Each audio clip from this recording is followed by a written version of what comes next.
SSC 26 batch. আসসালামু আলাইকুম সবাইকে। আশা করি তোমরা সবাই অনেক অনেক ভালো আছো এবং আলহামদুলিল্লাহ অনেকেই আমাদেরকে ইতোমধ্যেই জানিয়েছে যে তোমাদের পরীক্ষাটা খুবই ভালো হয়েছে। অনেকে এটা নিয়ে নার্ভাস ছিল ফার্স্ট দিন যে আজকে যেহেতু ওদের লাইফের প্রথম বোর্ড পরীক্ষা কেমন না কেমন হয়। আমি নিজেই এক্সাম সেন্টার ভিজিটে গিয়েছিলাম, আমি প্রশ্ন করেছিলাম আমাদের স্টুডেন্টদের যে পরীক্ষা নিয়ে ওদের মধ্যে ভয় বেশি ছিল না এক্সাইটমেন্ট। ওরা কিন্তু বলেছে যে দুইটাই ছিল, ভয়ও ছিল এক্সাইটমেন্টও ছিল। অনেকে ভাবছে যে এতদিন অনেক ছোট ছিলাম, এখন বড় হয়ে যাব, কলেজে উঠে যাব, এটা নিয়ে তারা এক্সাইটেড। আবার প্রথম পরীক্ষা কি হয় না কি হয় এটা নিয়েও কিন্তু তারা ভয় ছিল। আচ্ছা, তো এরকম একটা জায়গা থেকে আমি যখন তোমাদের বয়সে ছিলাম আমারও কিন্তু একই রকম সিচুয়েশন ছিল। আমি এক্সাইটেড ছিলাম, আমি ভীত ছিলাম, প্রশ্ন কি কমন আসবে কি কমন আসবে না এই ধরনের একটা ঝামেলায় ছিলাম। বাট একটা জিনিস ভাই, আমাদের সময় তো 10 মিনিট স্কুল ছিল না। সো দেখা যাচ্ছে ভাইয়ারা যে বলে দিত যে কোশ্চেন হলো গিয়ে কমন আসবে না বা আসলে খুবই সামান্য আসবে, এই টাইপের ধারণাও থাকতো না। সো পরীক্ষা হলে কিন্তু একটা মেসাকা সিচুয়েশনে পড়তাম। আর তোমাদের ক্ষেত্রে এটা হয় নাই। ইনশাআল্লাহ বাংলা ফার্স্ট পেপার সবারই ভালো হওয়ার কথা, বাট কারো যদি একটু খারাপ হয়ে থাকে মন খারাপের কারণ নাই। বিকজ বাংলা সেকেন্ড পেপার এমন একটা সাবজেক্ট, এখানে তুমি কিন্তু ইজিলি 90+ মার্ক তুলতে পারো, এবং এখানে যদি 90+ তুলতে পারো আর ওখানে যদি তুমি 70ও পাও, দুটো মিলে কিন্তু 160 হয়ে যাচ্ছে। আর 160 পেলেই বাংলা এ প্লাস। অ্যাবসলিউটলি। সো আমরা যে ব্যাপারটা দেখেছি তোমাদের কাছ থেকে, তোমরা এখনো অনেকে একটু বিভিন্ন জিনিসপত্র, বিভিন্ন প্রশ্নপত্র নিয়ে কনফিউজ। তো আমরা যেটা করছি সেটা হচ্ছে যে আমাদের এসএসসি 26 সুপার স্টুডেন্টস যে নেমেছে এই গ্রুপটাতে আমরা সবগুলো বোর্ডের কোশ্চেন সলভ করে আপলোড দিয়ে দিচ্ছি। ইতিমধ্যে কোন কোন বোর্ড আপলোড হয়েছে? ইতিমধ্যে ঢাকা আপলোড হয়ে গেছে, রাজশাহী আপলোড হয়ে গেছে, কুমিল্লা যারা অনেক একটু সময় বেশি লাগছে আছে কারণ কুমিল্লার প্রশ্নটা একটু বেশি একটুখানি কঠিন হয়েছে। হ্যাঁ। এই জন্য আমরা নিজেরাও একটু সময় নিচ্ছি, কারণ প্রশ্ন আসলে শিওর না হয়ে আমরা উত্তর দিতে চাই না, এই জন্য একটু সময় লাগছে। বাট সবগুলো বোর্ডই আমরা এখানে ক্লাস নিলেও আমাদের ফুল টিম কিন্তু কাজ করছে। যখন যেটা সলভ হয়ে যাবে সেটা আপলোড করে ফেলবে। আজকের ক্লাসের আগে তোমরা যদি ফার্স্ট পেপার ক্লাসটা করেছো, আমাদের ইউটিউব ভিডিওগুলো দেখেছো এবং আজকের পরীক্ষাটা আলহামদুলিল্লাহ যেহেতু ভালো হয়েছে সবারই, সো তোমরা যেটা করবা সেটা হচ্ছে যে এই লাইভটা এখনই শেয়ার দিয়ে দাও, তাহলে এই ক্লাসের সবকিছু কিন্তু তুমি রিভাইজ দেওয়ার জন্য আরো একবার তোমার নিজের প্রোফাইল থেকে দেখে নিতে পারবা।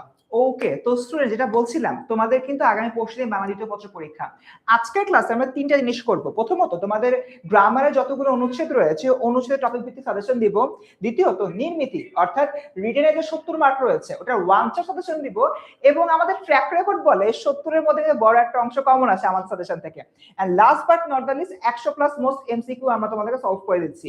তোমরা যদি এই ক্লাসটা নিজেদের জায়গায় শেয়ার করে রাখো, তাহলে কিন্তু তোমরা পরীক্ষা ঠিক আগের রাতেও ক্লাসটা খুঁজে বেড়াতে যে সময় নষ্ট করতে হবে না, নিজেদের শেয়ার অপশন দিয়ে ক্লাসটা দেখে নিতে পারবে।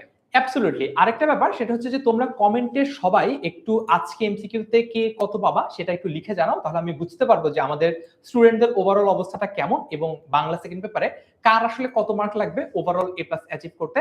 পাশাপাশি যেটা অলরেডি ফার্স্ট ভাইয়া বললো যে লাইভটা শেয়ার করে ফেলো। আমরা পরবর্তীতে আমাদের পক্ষ থেকে সর্বোচ্চ চেষ্টা করবো আমাদের যে সাজেশন গুলো আছে, আমাদের পিডিএফ গুলো, সেগুলো যাতে তোমাদের কাছে পৌঁছে যায়।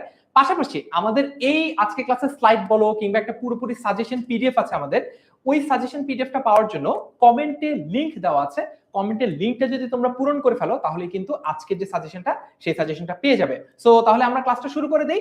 প্রথমে পড়বো আমি, কিছুক্ষণ পরে তোমাদের ফার্স্ট ভাইয়া আবার বোর্ডের সামনে আসবে। দেখা হচ্ছে একটু পরে।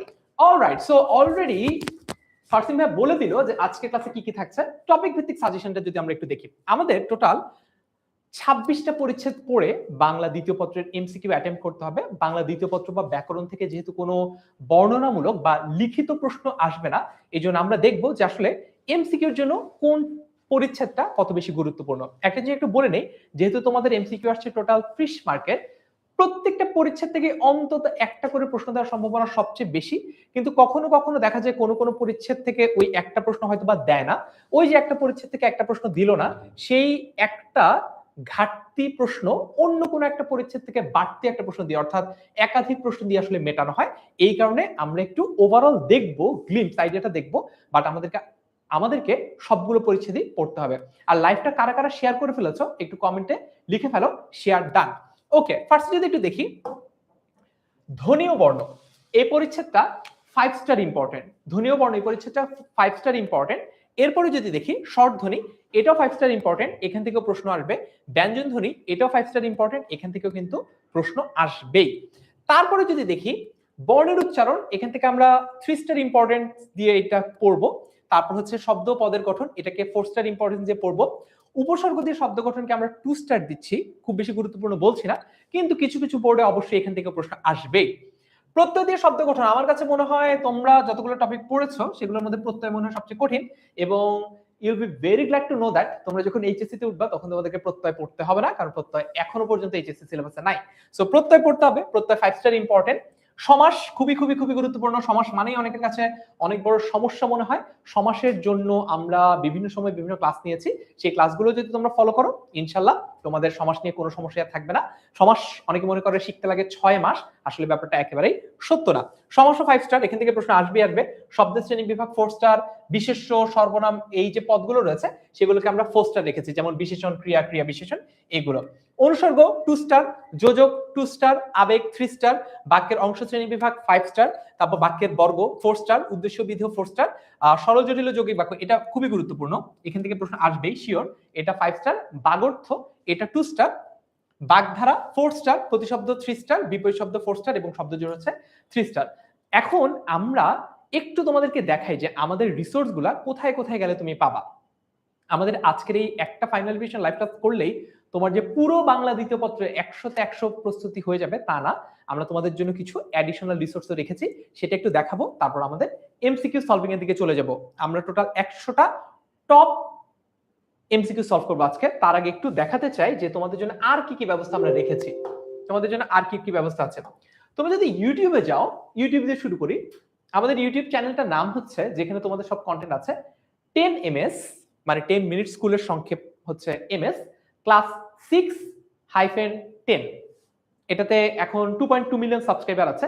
এইখানে গিয়ে যদি তুমি প্লেলিস্ট অপশনে ক্লিক করো, প্লেলিস্ট অপশনে ক্লিক করে দেখো, তুমি এখানে দেখতে পাবা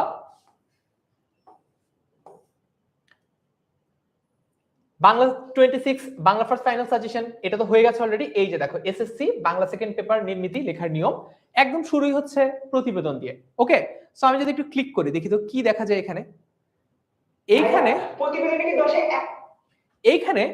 প্রতিবেদন কিভাবে লিখতে হবে নিয়ম দেওয়া আছে, ভাব সম্প্রসারণ কিভাবে লিখতে হবে নিয়ম দেওয়া আছে, আলাদা ভিডিও। চিঠি, একটা চিঠি দিয়ে কিভাবে সকল চিঠি লিখতে হবে নিয়ম দেওয়া আছে। একটা রচনা দিয়ে কিভাবে সকল রচনা লিখতে হবে সেটা দেওয়া আছে।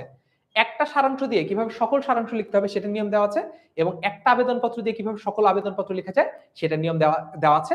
প্রতিবেদনটা সবার উপরে রেখেছি কারণ প্রতিবেদন আমাদের নতুন করে ইনক্লুড করা হয়েছে, এই কারণে প্রতিবেদনটার ইম্পর্টেন্স আমরা একটু বেশি দিতে চাই। ওকে, সো এইটা আমরা বুঝলে একটু কমেন্টে ক্লিয়ার লিখে ফেলে যে ভাইয়া তাহলে 10ms ক্লাস 6 to 10 যে ইউটিউব চ্যানেলটা আছে, ইউটিউব চ্যানেলে যাব, প্লেলিস্ট অপশনে ক্লিক করব, প্লেলিস্ট অপশন থেকে দেখব তোমাদের ফারসিম ভাইয়া সবগুলো নির্মিতি টপিকের উপরে একটা একটা করে আলাদা ভিডিও বানিয়ে রেখেছে। এগুলো যদি তুমি দেখো তাহলে কিন্তু তোমার প্রিপারেশন কমপ্লিট হয়ে যাবে নির্মিতির। পাশাপাশি আমরা সাজেশন দিব, সাজেশনও মানে কোন রচনা পড়বো, এখানে কিন্তু লেখা আছে যে রচনা কিভাবে লিখতে হয়, ভাব সম্প্রসারণ কিভাবে লিখতে হয়। আমরা আমাদের আজকের সাজেশনে কোন কোন রচনা পড়তে হবে, কোন কোন ভাব সম্প্রসারণ পড়তে হবে সেটাও কিন্তু তোমাদেরকে দেখাবো। লাইভটা যারা এখনো শেয়ার দাও নাই তারা একটু লাইভটা এবার শেয়ার দিয়ে দাও। এখন এই তো গেল আমাদের ফ্রি ব্যাচের স্টুডেন্টদের জন্য, কিন্তু আমাদের যারা পেইড ব্যাচের স্টুডেন্ট তাদের জন্য কি উপায়? আমাদের যারা পেইড ব্যাচের স্টুডেন্ট তাদের জন্য যদি একটু দেখাই, মনে করো তুমি আমাদের পেইড ব্যাচের স্টুডেন্ট, তুমি 10 মিনিট স্কুলের অ্যাপে ঢুকবা, ওয়েবসাইটে ঢুকবা, ওয়েবসাইটে ঢুকে আমার কোর্সে যাবা, আমার কোর্স সমূহতে যাবা, আমার কোর্স সমূহতে গেলাম।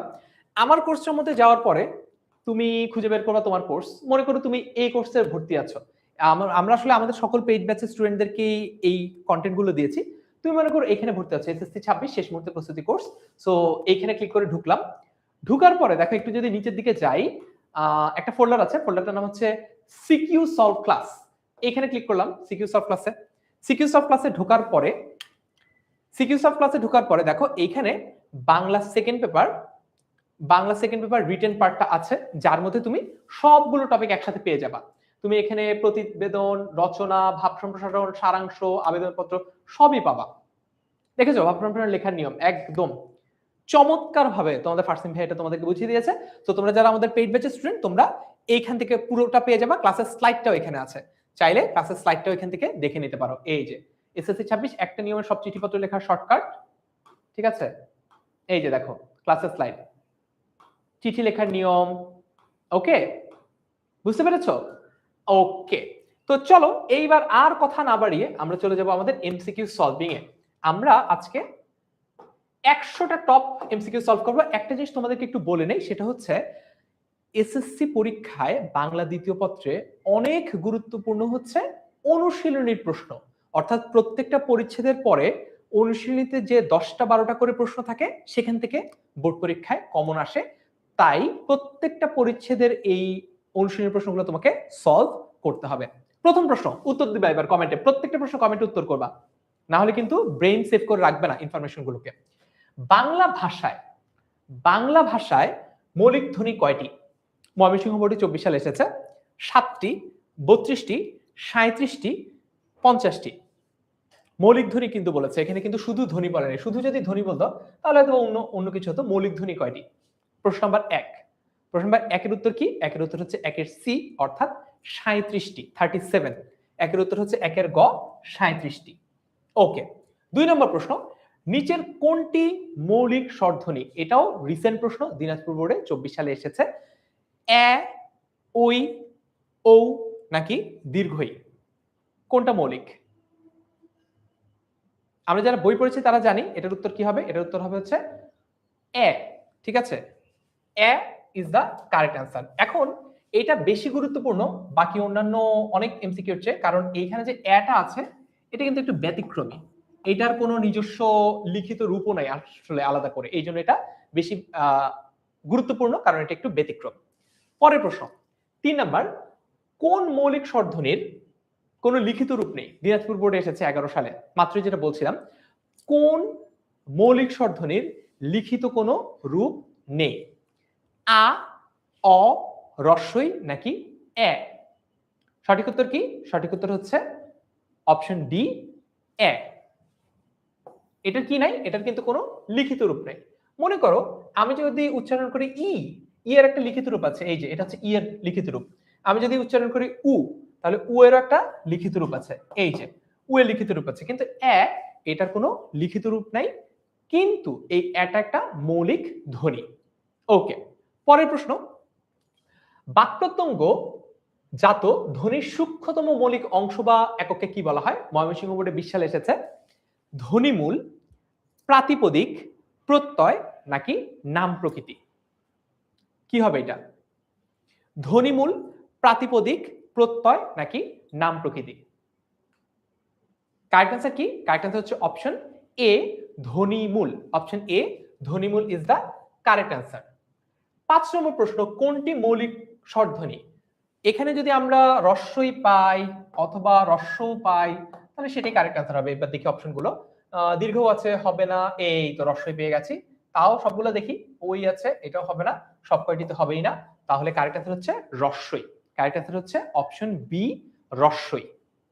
ওকে, পরের প্রশ্নতে যাই। অনুনাসিক স্বরধ্বনি উচ্চারণে কোনটি নিচে নেমে আসে? দিনাজপুর বোর্ডে 24 সালে এসেছে। 6 নম্বর প্রশ্ন, অনুনাসিক স্বরধ্বনি উচ্চারণ করার সময় কোনটা নিচের দিকে নেমে আসে?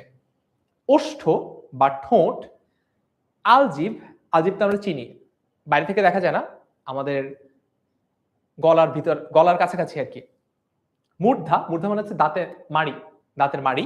আর কোমল তালু, কোমল তালু হচ্ছে যে উপরে যে পার্টটা আছে এটাকে বলা হচ্ছে কোমল তালু। কারেক্ট অ্যান্সার কি হবে এখানে? কারেক্ট অ্যান্সার হচ্ছে অপশন ডি, কোমল তালু। অপশন ডি, কোমল তালু ইজ দা কারেক্ট অ্যান্সার। 7 নম্বর প্রশ্ন, বাংলা ভাষায় অর্ধ স্বরধ্বনি কয়টি? বাংলা ভাষায় অর্ধ স্বরধ্বনি গুলো কি কি? ওই যে দেখো রস্বই, উ, এগুলা সবসময় দেখবে হচ্ছে অর্ধ স্বরধ্বনির মধ্যে পড়ে। সো এরকম কয়টা আছে? এরকম অর্ধ স্বরধ্বনি আছে হচ্ছে 4টা। কারেক্ট অ্যান্সার হচ্ছে অপশন সি, 4টি। অপশন সি, 4টি ইজ দা কারেক্ট অ্যান্সার। পরের প্রশ্ন 8 নম্বর, অর্ধ স্বরধ্বনির উদাহরণ কোনটি? দিনাজপুর বোর্ডে 23 সালে এসেছে। অর্ধ স্বরধ্বনির উদাহরণ কোনটি? ওই, ও, আ নাকি রস্বই? মাত্রই কিন্তু অপশনে দেখেছি, মানে লিখিয়ে দেখেছি। ওকে, সো সঠিক উত্তর কি হবে? সঠিক উত্তর হচ্ছে রস্বই। কারেক্ট অ্যান্সার কি? কারেক্ট অ্যান্সার হচ্ছে অপশন ডি, রস্বই।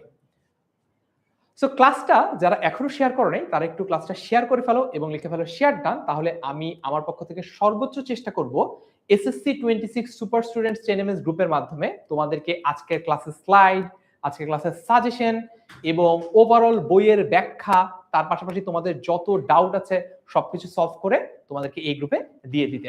সো যারা এখনো শেয়ার করো নাই তারা লাইভটা শেয়ার করো এবং কমেন্টে লিখে ফেলো শেয়ার ডান। পরের প্রশ্নে যাই। 9 নম্বর, উচ্চারণ করলে তো তোমরা শুনেই ফেলবা, তাও বলি। ঋণ এর উচ্চারণ কি? ঋণ, ঋণ এর উচ্চারণ কি? ঋণ উচ্চারণ কি?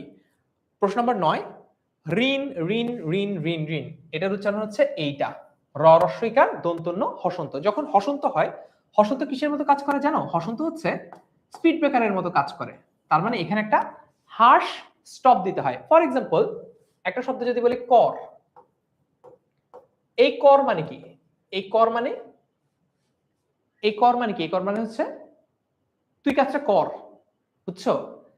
তো আমি যদি এইটা না লিখে শুধু ক র লিখতাম, তখন মনে হতো যে তুমি কাজটা করো। এখানে শুনে মনে হচ্ছে তুমি, আর এখানে যদি হসন্ত দিয়ে উচ্চারণ করি তাহলে মনে হচ্ছে তুই। তো এইটাই হচ্ছে হসন্তের কাজ। হসন্ত একটা হার্শ স্টপ দেয়, অনেকটা স্পিড ব্রেকারের মতো।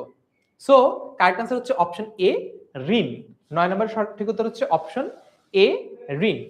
পরের প্রশ্ন 10 নম্বর, কোন বর্ণটির নিজস্ব কোনো ধ্বনি নেই? কোন বর্ণটির নিজস্ব কোনো ধ্বনি নেই? ক্ষীয়, গ, খণ্ডত নাকি ইয়? কোনটা হবে? এটা হচ্ছে আমাদের প্রশ্ন নম্বর 10। কোন বর্ণটির নিজস্ব কোনো ধ্বনি নেই? নিজস্ব কোনো ধ্বনি নেই মানে কি? নিজস্ব আলাদা করে কোনো উচ্চারণ নেই। কোনটা? কারেক্ট আনসার হচ্ছে অপশন ঘ, ইয়। ওকে, যেমন ই, অ। ঠিক আছে। 11 নম্বর প্রশ্ন, আ কখনো এর মতো উচ্চারিত হয়? এক্সাম্পল দিতে বলেছে। আচ্ছা, আমরা কি জানি আ যখন এর মতো উচ্চারণ হয় তখন সেটাকে আসলে কি বলবো? আ যদি এর মতো উচ্চারণ হয়, ফর এক্সাম্পল আ এর মতো উচ্চারণ হওয়া মানে হচ্ছে এইরকম অনেকটা উচ্চারণ হয়, ক্যাট, ব্যাট, এইরকম। তো বলেছে আ কখনো এর মতো উচ্চারিত হয়, যেমন রাত, কাতুকুতু, জ্ঞান নাকি একা। তার মানে এখানে কোন জায়গাটায় স্বরে আ এর মতো উচ্চারণ হয়েছে এটাই জানতে চাওয়া হয়েছে। দেখো এখানে রাত, এটা তো উচ্চারণ র‍্যাত না, এটার উচ্চারণ যেহেতু র‍্যাত না, এটা কেটে বাদ দিলাম। এটা হচ্ছে কাতুকুতু, এখানে একটাই আ আছে ক এর পরে, কাতুকুতু, এটা তো আমি উচ্চারণ কেতুকুতু করছি না, তাহলে এটাও বাদ দিলাম। এটা দেখো তো, এটা কিন্তু আমরা গান বলছি না, এটাকে আমরা গান বলছি, এটাকে আমরা বলছি জ্ঞান। তার মানে এটার উচ্চারণ অনেকটা এরকম, এটার উচ্চারণ হচ্ছে অনেকটা এইরকম, জ্ঞান, চন্দ্রবিন্দুতে জ্ঞান, এইভাবে। তাহলে দেখো এখানে একটা স্বরেয়া ছিল, যে স্বরেয়াটার উচ্চারণ হচ্ছে এর মতো। কারেক্ট আনসার হচ্ছে অপশন সি, জ্ঞান।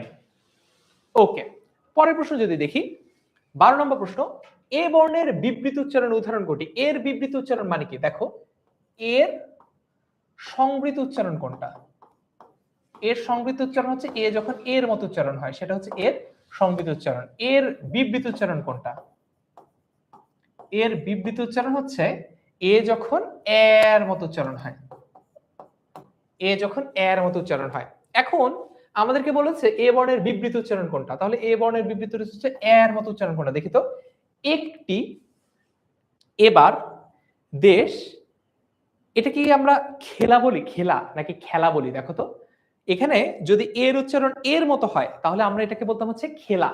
এটাকে তো আমরা খেলা বলি না, আমরা এটার উচ্চারণটা অনেকটা এভাবে করি না, খেলা, খেলা, এভাবে উচ্চারণ করি না।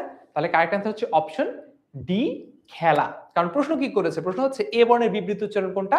এ বর্ণের সংবৃত উচ্চারণ হচ্ছে এর উচ্চারণ যখন এর মতো হয়, এ বর্ণের বিবৃত উচ্চারণ হচ্ছে এর বর্ণটা যখন এর মতো হয়।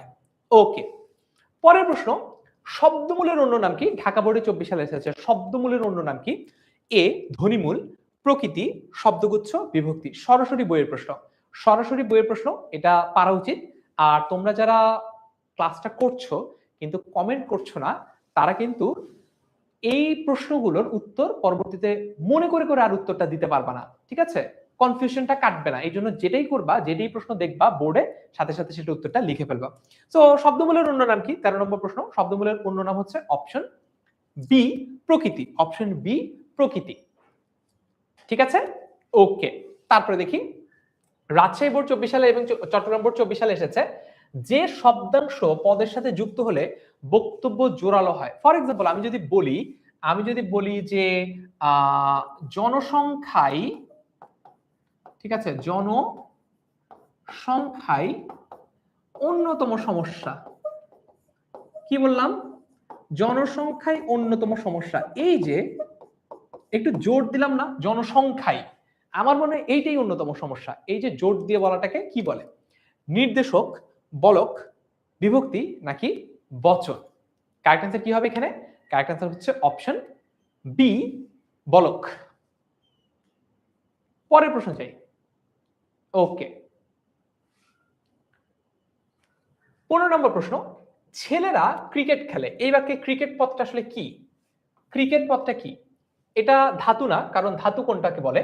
ক্রিয়ার মূল অংশকে বলা হচ্ছে ধাতু। ক্রিয়া মূলকে বলা হচ্ছে ধাতু। ক্রিয়ার মূল হচ্ছে ধাতু। যেমন আমি যদি বলি যে করানো, তাকে দিয়ে কাজটা করানো হোক, এটা একটা ক্রিয়া, তো এটার মূল হচ্ছে কর, এটাকে আমি ধাতু বলি। কিন্তু এখানে তো ক্রিকেট এরকম কিছু না, সো এটাকে বাদ দিলাম।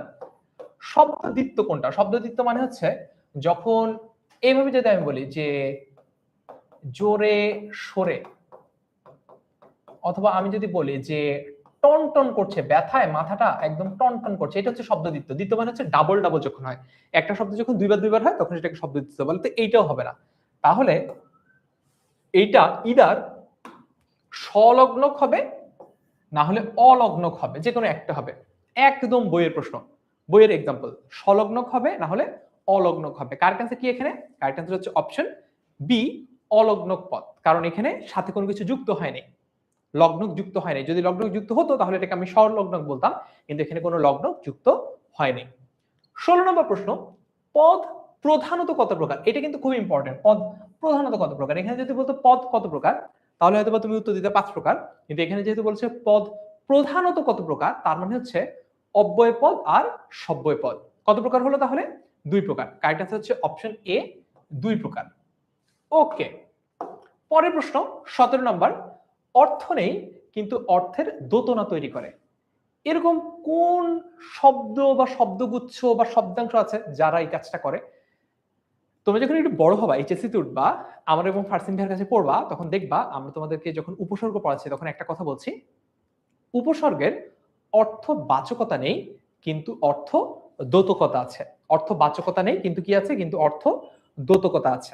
ওকে, সো আমরা যদি দেখি অর্থ নেই কিন্তু অর্থের দ্যোতনা তৈরি করে, কি অনুসর্গ হবে না উপসর্গ? ইয়েস, উপসর্গ is the correct answer. For example আমি যদি বলি কিরকম, যেমন বহমান, একটা শব্দ আমি যদি লিখি বহমান, এখন এর আগে যদি আরেকটা শব্দাংশ বসাই সেটা হচ্ছে প্রো, তাহলে কি হলো? প্রবহমান। এই প্রো এর আলাদা কিন্তু কোনো অর্থ নাই। এই প্রো কি করেছে?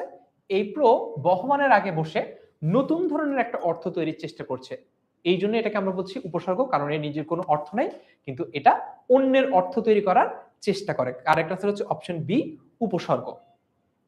পরের প্রশ্ন দেখি, বাংলা ভাষায় উপসর্গের সংখ্যা কতটি? ঢাকা বোর্ডে 24 সালে এসেছে, এটা একটু তোমাদেরকে বুঝাই। বাংলা উপসর্গ কয়টা? বাংলা একদম সরাসরি বাংলা উপসর্গ হচ্ছে 21টা। বাংলা উপসর্গের সংখ্যা হচ্ছে 21টা। এটা ছোটবেলায় আমি ভুলে যেতাম সংখ্যাটা মনে রাখার খুবই সহজ উপায় আছে, সেটা হচ্ছে বাংলা ভাষার সাথে 21শে ফেব্রুয়ারির অনেক অঙ্গাঙ্গী একটা সম্পর্ক আছে। এইভাবে আমি মনে রাখতাম যে 21 বাংলার খুব কাছাকাছি একটা সংখ্যা, এই কারণে বাংলা উপসর্গের সংখ্যা কয়টা খুব সহজে মনে রাখতে পারতাম এই নিনজা টেকনিক দিয়ে। বাংলা উপসর্গের সংখ্যা হচ্ছে 21টা। তৎসম উপসর্গ আছে, আরেক ধরনের উপসর্গ হচ্ছে তৎসম উপসর্গ বা সংস্কৃত উপসর্গও বলা হয় এটাকে। তৎসম বা সংস্কৃত উপসর্গের সংখ্যা হচ্ছে 20টা। তাহলে কয়টা হলো? 20 আর 21 হলো হচ্ছে 41টা। আরো আছে কিছু উপসর্গ বিদেশি, যেটা নাম্বার ফিক্স না। কেন নাম্বার ফিক্স না? কারণ বিদেশি বিভিন্ন ভাষা থেকে বিভিন্ন উপসর্গ তো আসতেই থাকে, এটাকে আসলে লিমিট করা যায় না, বাট অ্যাটলিস্ট মানে 10 প্লাস তো হবেই, 10 প্লাস তো হবেই। তাহলে সব মিলিয়ে কত হলো? সব মিলিয়ে হলো 20, 21, 41 আর 10 প্লাস যদি হয় 50 প্লাস, একদম সহজ হিসেবে বলতে পারি 50 এর বেশি। এইবার অপশনগুলো যদি দেখি, শতাধিক, শতাধিক মানে কি? 100 প্লাস। অর্ধ শতাধিক 50 প্লাস। সহস্রাধিক 1000 প্লাস। অর্ধ সহস্রাধিক 500 প্লাস। দেখেছো? তাহলে কোনটা কারেক্ট অ্যান্সার হবে? কি মনে হয়? সঠিক উত্তর হবে হচ্ছে অর্ধ শতাধিক মানে 50 প্লাস। দেখেছো প্রশ্ন কিন্তু খুব কঠিন না, একটু একটু মাথায় বুদ্ধিটা একটু খাটাতে হবে। সঠিক উত্তর হচ্ছে অপশন বি, অর্ধ শতাধিক। 19 নম্বর প্রশ্ন, উপসর্গের কাজ কি? অসংখ্য বার বিভিন্ন বোর্ডে এসেছে এই প্রশ্নটা। উপসর্গ বর্ণ সংস্করণ, জ্যোতি সংস্থাপন, নতুন অর্থবোধক শব্দ গঠন নাকি ভাবের পার্থক্য তৈরি করা? সঠিক উত্তর মাত্রই বললাম, সঠিক উত্তর হচ্ছে অপশন সি, নতুন অর্থবোধক শব্দ গঠন করা। নতুন অর্থবোধক শব্দ গঠন করা। ওকে, পরের প্রশ্ন 20 নাম্বার, শব্দের আদিতে বসে, আদিতে মানে কি? আদি মানে হচ্ছে শুরুতে, শব্দের শুরুতে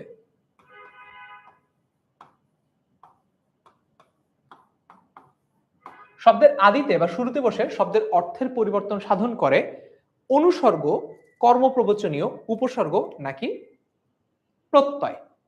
সঠিক উত্তর কি? সঠিক উত্তর হচ্ছে অপশন সি, উপসর্গ। অনুসর্গের আরেকটা নাম হচ্ছে কর্মপ্রবচনীয়, এটা একটু মাথায় রাখো। অনুসর্গের আরেকটা নাম হচ্ছে কর্মপ্রবচনীয়, আর অনুসর্গ শব্দের পরে বসে এবং শব্দের সাথে এটা যুক্ত হয় না, শব্দ থেকে আলাদা হয়ে এটা বসে।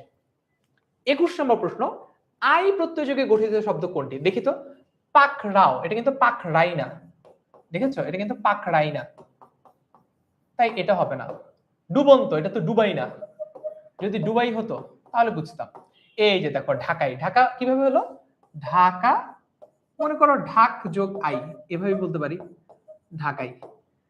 চাইলে তুমি ঢাকা যোগ আই এভাবে বলতে পারো। সো কারেক্ট অ্যান্সার হচ্ছে অপশন সি, ঢাকাই।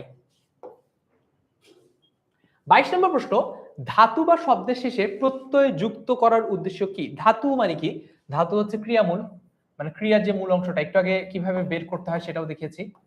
ধাতুর মূল অংশ হচ্ছে ক্রিয়ামূল। এই ক্রিয়ামূল শব্দের শেষে প্রত্যয় যুক্ত করার উদ্দেশ্যটা আসলে কি? রাজশাহী বোর্ডে 2000 সালে, 92 সালে, অর্থাৎ তোমাদের জন্মের অনেক আগে এসেছে। কুমিল্লা বোর্ডে 8 সালে, বরিশাল বোর্ডে 1 সালে এসেছে। ভাষা সংক্ষেপণ ক, খ হচ্ছে শব্দের মিলন, গ হচ্ছে নতুন শব্দ গঠন এবং ঘ হচ্ছে বাক্যে অলংকরণ। সঠিক উত্তর কি হবে এখানে? সঠিক উত্তর হচ্ছে অপশন সি, অর্থাৎ নতুন শব্দ গঠন করা, নতুন শব্দ গঠন করা। 23 নম্বর প্রশ্ন, চলিষ্ণু শব্দটির প্রকৃতি ও প্রত্যয়, এটা অনুশীলনের প্রশ্ন, বোর্ডেও এসেছে একাধিকবার, দেখে নেই কোনটা সঠিক উত্তর হবে। চল যোগ স্নু, চল যোগ ইষ্ণু, হ্যাঁ এটা তো কারেক্ট, কিন্তু এখানে একটা দীর্ঘই দেওয়া আছে, এটা তো দীর্ঘই দিয়ে না, এটা তো রস্বই দিয়ে। দেখি তো, এই যে পরের অপশনটা দেখো, চল যোগ ইষ্ণু, তাহলে এটা দুইটা পার্টি ঠিক আছে। This should be the correct answer. চল যোগ ইষ্ণু, চলিষ্ণু, চল যোগ ইষ্ণু, চলিষ্ণু ইজ দ্য কারেক্ট অ্যান্সার। ওকে, 24 নম্বর প্রশ্ন, নিচের কোন প্রকৃতি প্রত্যয়ের বিশ্লেষণটি সঠিক? সিলেট বোর্ডে 23 সালে এসেছে, একেবারে বইয়ের প্রশ্ন, বইয়ের নেওয়া এক্সাম্পল থেকে প্রশ্ন। চল যোগ ইষ্ণু, এটা হবে না, কারণ হচ্ছে এখানে দীর্ঘই দেওয়া আছে। পঠ যোগ ইত, এটাও হবে না, দীর্ঘই দেওয়া আছে। ভাজ যোগ ই, এইখানে যদি দীর্ঘই হয়, এখানে তো এটা ভাজি এরকম হওয়ার কথা ছিল, এটাও যেহেতু হবে না, তো কোনোটাই যদি না হয় তাহলে তো এটা হবে শিওর। তারপরে দেখে নেই, মিশর ঠিক আছে, ইও ঠিক আছে। কেন? কারণ এখানে দীর্ঘই আছে, এখানেও দীর্ঘই আছে। So this is the correct answer. সঠিক উত্তর হচ্ছে অপশন ডি, মিশর যোগ ইও, মিশো রিও। ওকে, পরের প্রশ্ন 25 নাম্বার, সমাস মূলত কত প্রকার? যদি মূলত না দিত তাহলে হয়তো 6 প্রকার হতো, কিন্তু এখানে যেহেতু মূলত দিয়েছে, সমাস মূলত কত প্রকার? সমাস মূলত হচ্ছে 4 প্রকার। দেখি অপশনে কি কি আছে, 5, 4, 6, 3, এটা সঠিক উত্তর হচ্ছে অপশন বি, 4 প্রকার। আবারও বলছি, যখন আমি ছোট ছিলাম, আমি নিজে যখন সমাস পড়তাম, তারপর আমি যখন সমাস পড়ানো শুরু করেছি, তখনও ইভেন সমাসকে 6 প্রকারই বলা হতো, কিন্তু রিসেন্ট ইয়ারে এসে সকল বোর্ড বইয়ে এই পরিবর্তনটা আনা হয়েছে, সমাস এখন মূলত কয় প্রকার বলা হয়? মূলত 4 প্রকার বলা হচ্ছে। সো এইটা আমরা খুব খেয়াল করে মাথায় রাখবো, সমাস 4 প্রকার। 26 নম্বর প্রশ্ন, রাজশাহী বোর্ডে 4 সালে এসেছে, কুমিল্লা বোর্ডে 99 সালে এসেছে। প্রত্যেক পদের অর্থ প্রাধান্য পায় কোন সমাসে? প্রত্যেক পদ। আচ্ছা, এইটা যদি তোমাদেরকে একটু নিনজা টেকনিক দিয়ে মনে রাখার শেখাই, সেটা হচ্ছে দ্বন্দ্ব মানে কি আমরা জানি। দ্বন্দ্ব, দ্বন্দ্বের আসলে দুইটা মিনিং আছে। দ্বন্দ্বের একটা মিনিং হচ্ছে মিলন, আরেকটা মিনিং হচ্ছে গ্যাঞ্জাম। তো একটু যদি দেখি, মানে বিরোধ আর কি, বিরোধ। এই বিরোধ মানে কি আসলে? এই বিরোধ মানে হচ্ছে, মানে এই দ্বন্দ্ব মানে হচ্ছে মারামারি, তাই তো?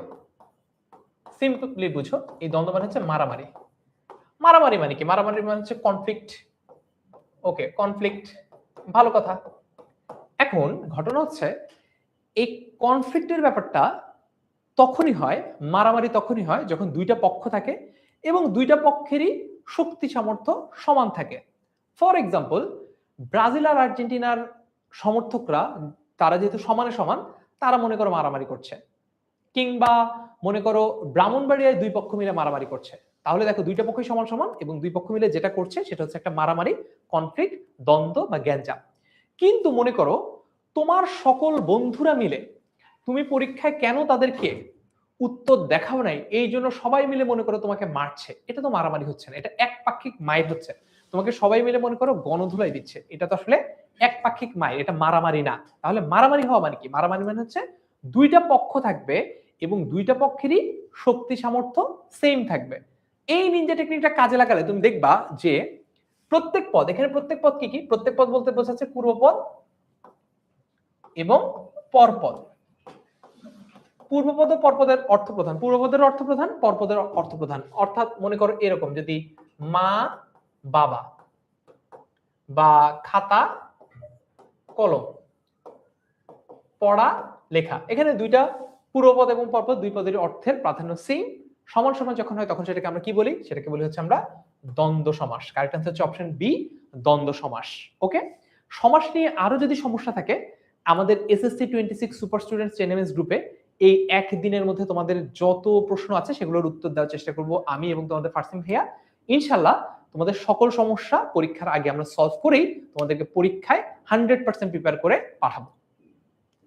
26 নাম্বার সলভ করলাম। 27 নাম্বার যদি দেখি, কোন সমাসে পূর্বপদ ও পরপদ উভয়টিরই অর্থে প্রাধান্য থাকে?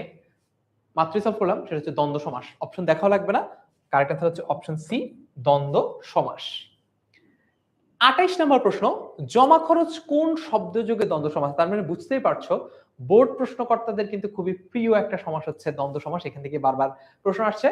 জমা খরচ, দেখো এখানে জমা মানে কি? কোনো কিছু জমা করা, আর খরচ মানে কি? সেটাকে স্পেন্ড করে ফেলা বা টাকাটা উড়িয়ে ফেলা, টাকাটা খরচ করে ফেলা। তার মানে দুইটা বিপরীতার্থক শব্দ বোঝাচ্ছে না, তার মানে দুইটা কিন্তু সেম সেম না, দুইটা ডিফারেন্ট। তাহলে দেখি তো, সমার্থক হবে না, বিরোধার্থক আচ্ছা দাগায় রাখি, বিপরীতার্থক এটাও দাগায় রাখি, মিলনার্থক এটাও হবে না। আমার কাছে মনে হয় এটা কি হবে? এটা কারেক্ট আনসার হচ্ছে অপশন সি, বিপরীতার্থক। কেন? কারণ জমার বিপরীত হচ্ছে খরচ, খরচের বিপরীত হচ্ছে জমা, বিপরীত শব্দ যুক্ত হয়ে দ্বন্দ্ব সমাস গঠিত হয়েছে। 29 নাম্বার প্রশ্ন, এতবার বোর্ডে এসেছে যে বলে শেষ করা যাবে না, বলতে গেলে দেখা যাবে যে পরের পরীক্ষাটাই হয়ে গেছে। সো এইটা যদি একটু দেখি, উৎস বা উৎপত্তি অনুসারে বাংলা ভাষার শব্দ সমূহকে কয়টি ভাগে ভাগ করা যায়? উৎস বা উৎপত্তি অনুসারে বাংলা ভাষার শব্দ সমূহকে কয়টি ভাগে ভাগ করা যায়? বলে ফেলো তো, কয়টি ভাগে ভাগ করা যায়? আমার মনে হয় তৎসম, তদ্ভব, দেশি, বিদেশি, এরকম মনে হয় ভাগে ভাগ করা যায়। তোমাদের কি মনে হয়? তোমরাও কিন্তু একটু কমেন্টে লিখে জানাতে পারো। সো কারেক্ট আনসার হচ্ছে অপশন বি, অর্থাৎ 4টি। যেটা আমি বললাম সেটার সাথে যদি তুমি এগ্রি করো যে হ্যাঁ তৎসম, তদ্ভব, দেশি, বিদেশি, সেটাও আমাকে কমেন্টে লিখে জানাতে পারো। 30 নম্বর প্রশ্ন, এরপরে তোমাদের ফার্সিম ভাই আসছে প্রশ্ন সলভ নিয়ে। সো দেখি, যে শব্দগুলো বাংলা ভাষায় অবিকৃত রয়েছে, যে শব্দগুলো বাংলা ভাষায় অবিকৃত রয়েছে, তার মানে যে শব্দগুলো বাংলা ভাষায় পরিবর্তন হয় নাই, যে শব্দগুলো বাংলা ভাষায় পরিবর্তন হয় নাই সেগুলোকে কি বলে? এটা যদি একটু তোমাদেরকে দেখাই, যে বাংলা ভাষা উৎপত্তি হয়েছে একটা অনেক লম্বা সময় ধরে মনে করা হতো যে বাংলা ভাষার উৎপত্তি হয়েছে আসলে সংস্কৃত ভাষা থেকে। এটা আসলে না, পরবর্তীতে ডক্টর সুনীতি কুমার চট্টোপাধ্যায় এবং অন্যান্য যারা ভাষাতত্ত্ববিদ তারা এই ব্যাপারটা আবিষ্কার করে দেখিয়েছেন যে না, বাংলা ভাষার উৎপত্তি হয়েছে আসলে পূর্ব মাগধী প্রাকৃত থেকে। সো তারপরেও বাংলা ভাষায় কিন্তু সংস্কৃত ভাষা থেকে অনেক কিছু আমরা সরাসরি গ্রহণ করেছি, কোনো ধরনের কোনো পরিবর্তন, পরিবর্ধন, পরিমার্জন করা ছাড়াই। তো এই কারণে সংস্কৃত থেকে যে শব্দগুলো সরাসরি আমরা গ্রহণ করেছি সেগুলোকে একটা নামে ডাকা হয়, সেগুলোকে একটা নামে ডাকা হয়। সেটার নাম কি জানো? সেটার নাম হচ্ছে তৎসম। তৎসমের অর্থ কি? তৎসম অর্থ হচ্ছে তার, তৎসম মানে কি? তার সমান। কার সমান? কার সমান? তৎসম হচ্ছে সংস্কৃত ভাষার সমান। অর্থাৎ সংস্কৃত ভাষায় যে শব্দগুলো যেভাবে ছিল হুবহু সেই শব্দগুলোকে আমরা যদি বাংলা ভাষায় গ্রহণ করে থাকি তাহলে সেগুলোকে আমরা বলছি তৎসম শব্দ। এগুলো কিন্তু আমরা সংস্কৃত শব্দও বলতে পারো, কারণ এটা সংস্কৃত ভাষায় যেমন রূপ ছিল বাংলা ভাষায় এটাকে আমরা একই রূপে ব্যবহার করি। আর যদি একটুখানি পরিবর্তন হয় তৎসম থেকে বাংলা ভাষায় গ্রহণ করার ক্ষেত্রে, তখন সেটাকে আমরা তদ্ভব নাম দিয়েছি। প্রশ্নটা দেখে নিই। প্রশ্ন হচ্ছে যে যে শব্দগুলো বাংলা ভাষায় অবিকৃত রয়েছে বা কোনো ধরনের পরিবর্তন, পরিবর্ধন, পরিমার্জন ছাড়াই এসেছে, সেগুলোকে আমরা কি বলি? সেগুলোর কারেক্ট অ্যান্সার হচ্ছে তৎসম শব্দ। সো 30টা এমসিকিউ সলভ করে ফেললাম। তোমরা একটু কমেন্টে লিখে জানাও এই প্রথম 30টার মধ্যে কার কয়টা এমসিকিউ হয়েছে। আমি এখন ডেকে নিব তোমাদের ফারসিন ভাইয়াকে, এরপরে তোমাদের ফারসিন ভাইয়া 31 থেকে 60 নম্বর এমসিকিউ সলভ করে দিবে। Okay, over to you Farsin. Okay, thank you so much ভাইয়া। তো স্টুডেন্ট, আমাদের কিন্তু ইতিমধ্যে 30টা প্রশ্ন সলভ হয়ে গেল। এবার তাহলে চলো আমরা শুরু করি 31 নম্বর প্রশ্ন থেকে। আর ইন দ্য মিন টাইম তোমরা কমেন্টে জানিয়ে দাও ফারহান ভাই যে 1 থেকে 30 নম্বর প্রশ্ন সলভ করলেন, এই 30 এর মধ্যে কে কত পেয়েছো? 25, 26, 27, 28 জানিয়ে দাও। ওকে, সো আমরা এর পরবর্তীতে কিছু জিনিস দেখব। অধ্যাদেশ কোন শব্দের উদাহরণ?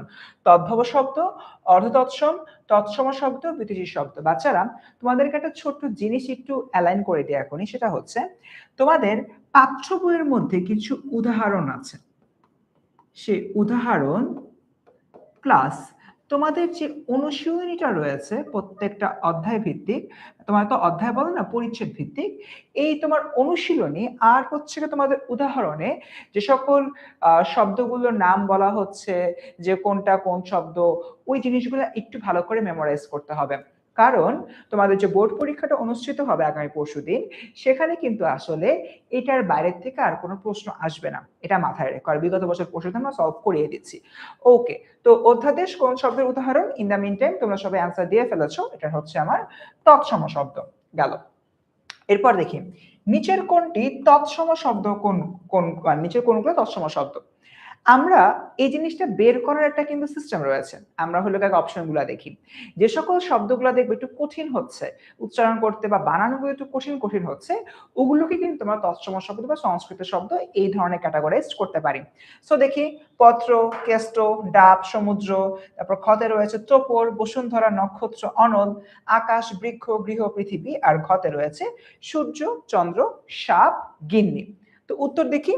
উত্তর হচ্ছে আকাশ, বৃক্ষ, গৃহ, পৃথিবী, এই যে অপশনটা রয়েছে এটা। সো আমরা এভাবে কিন্তু জিনিসটা বের করতে পারছি। এর পরপরে দেখি বিশেষ্য কয় প্রকার। আরো একটা জিনিস তোমাদেরকে কিন্তু ক্লাসের মধ্যে মধ্যে বেশ কিছু হিন্টস দিচ্ছি কোন কোন জায়গা থেকে প্রশ্ন আসবে। আমি একটু আগে কি বললাম? আমি একটু আগে বললাম বইয়ের মধ্যে যে উদাহরণগুলো রয়েছে, বইয়ের যে এক্সাম্পল গুলো, সেগুলো একটু ভালো করে পড়তে, নাম্বার 1। তারপর আমার অনুশীলনী ভালো করে সলভ করতে হবে, নাম্বার 2। তারপর আরেকটা জিনিস, কত প্রকার, বিশেষ্য কয় প্রকার, বিশেষণ কয় প্রকার, সর্বনাম কয় প্রকার, পদ কত প্রকার, সমাস মূলত কত প্রকার, কত প্রকার রিলেটেড কিন্তু প্রশ্ন প্রচুর আসে। তারপর ভাই একটু আগে দেখালেন যে পদ প্রধানত কয় প্রকার। প্রকার পড়তে গেলে বা 3 ধরনের জিনিস মনে রাখতে হয়। প্রধানত কয় প্রকার, মূলত কয় প্রকার, আর এমনি এমনি কয় প্রকার। সো এই যে প্রকার ভেদগুলা রয়েছে 2টি, 3টি, 4টি, 5টি, এই জিনিসগুলো মাথায় রাখতে হবে। সো বিশেষ্য কয় প্রকার জাস্ট দেখো, Dhaka board 22, Chittagong board 2004, Sylhet board 11, Barisal board 2006 এবং দিনাজপুর বোর্ড 2013 সালে এসেছিল। প্রত্যেক বছরই কিন্তু এটা গ্যাপে গ্যাপে এই প্রশ্নটা আসছিল। তো এটার যে অ্যান্সারটা বিশেষ্য হলো কত প্রকার, ইতিমধ্যে তোমরা বোর্ডে দেখতে পাচ্ছ। গেল, দ্যাটস ইট। সো আমাদের পরবর্তী যে পয়েন্টটা, জাতি বিশেষ্য নয় কোনটি, অর্থাৎ জাতি বিশেষ্য। সো আমার আসলে জাতি বিশেষ্য দিয়ে কি বোঝানো হচ্ছে? যেটা দিয়ে কোনো কিছু জাত বোঝানো হবে। ওকে, ফর অ্যান এক্সাম্পল গোলাপ ফুল। আমি যদি গোলাপ বলি, এটা কিন্তু জাতি বিশেষের মধ্যে পড়ছে না, বাট যখন আমি বলবো ফুল, শুধু ফুল বলছি, তখন এটা কিন্তু আমার জাতি বিশেষের মধ্যে হলো পড়বে। সো এই জায়গা থেকে দেখো সজল, এটা আসলে তোমার একটা ব্যক্তির নাম হয়ে যাচ্ছে। তো এই জায়গা থেকে তোমার এটা হচ্ছে গিয়ে আমার জাতি বিশেষ্য নাম। আমি যদি ফুলের দিকে তাকাই, ফুল দিয়ে গোলাপ, শাপলা, রজনীগন্ধা, বেলি সব বোঝাচ্ছ। ফল দিয়ে আম, জাম, কাঁঠাল সব বোঝাচ্ছ। গরু দিয়ে দেশি গরু, বিদেশি গরু, অস্ট্রেলিয়ান গরু, ইন্ডিয়ান গরু সব বোঝাচ্ছ। বাট তুমি যখন সজল বলছো, এটা কিন্তু একটা ব্যক্তির নাম হয়ে যাচ্ছে। এটা তার মানে নাম বিশেষের ক্যাটাগরিতে পড়ে যাচ্ছে। গেল। 35, তিতাস একটি নদীর নাম। এই বাক্যে নদী, এই বাক্যে নদী কোন প্রকার বিশেষ্য? নামবাচক, বস্তুবাচক, জাতিবাচক নাকি সমষ্টিবাচক? আমরা কিন্তু ইতিমধ্যে জিনিসটা পড়ে আসছি। আমরা কিন্তু নামবাচক আর জাতিবাচকের মধ্যে এখন পার্থক্য করতে পারি। তো অবভিয়াসলি এটার উত্তর জাতিবাচক হবে। কারণ আমি যদি শুধু নদী বলি এটা হবে জাতিবাচক। যদি আমি বলি কর্ণফুলী নদী, পদ্মা নদী, মেঘনা নদী, যমুনা নদী, তিতাস নদী, যখন আমি এরকম নাম নিয়ে আসতেছি এটা কিন্তু নামবাচকের দিকে চলে যাবে। বাট শুধু যখন আমি নদী বলবো, জাস্ট নদী বা জাস্ট রিভার, তখন এটা আমার হচ্ছে জাতিবাচক বিশেষ্য। সৃষ্টি নামের উদাহরণ কোনটা? জিনিসটা খুব মজার। সাপোজ তুমি একটা বই লিখলা, তুমি সেই বইটার নাম লিখলা যে এসএসসি পাস, তুমি এরকম একটা বই লিখলা। সো তোমার যে বইয়ের নামটা এসএসসি পাস, এটা কিন্তু তুমি সৃষ্টি করেছো। তোমার এখন অপশনগুলো দেখে বুঝতে হবে এখানে কোনটা সৃষ্টি নাম হতে পারে। সো দেখতে পাচ্ছি যে এখানে তোমার ঢাকা, ঢাকা তো একটা তোমার জায়গার নাম বা রাজধানীর নাম বাংলাদেশে, সেটা হচ্ছে না। হিমালয়, এটাও হওয়ার কথা না। রমজান, এটা তো একটা মাসের নাম, এটাও হচ্ছে না। তার মানে রইল বাকি খ, সঞ্চিতা, এটা একটা বইয়ের নাম। ওকে, সো বিশেষ্যের পরিবর্তে যা ব্যবহৃত হয়, ফর এন এক্সাম্পল এরকম একটা যদি তোমার প্রশ্ন আসে, ফারসিম বাংলা পড়ায়। এখন এই ফারসিমের পরিবর্তে আমি অন্য কোনো কিছু লিখবো, লিখবো সে বাংলা পড়ায়। তাহলে বিশেষ্যের পরিবর্তে কি ইউজ করলাম? একটা সর্বনাম ব্যবহার করলাম। অর্থাৎ বিশেষ্যকে আমি রিপ্লেস করে কোনো প্রকার সর্বনাম ব্যবহার করতে পারছি। এটা একদম ছোটবেলা থেকে আমরা পড়ে আসছি, কারণ এটাতে আসলে ভুলে হওয়ার কথা না। চলে যাই 38 নম্বরে।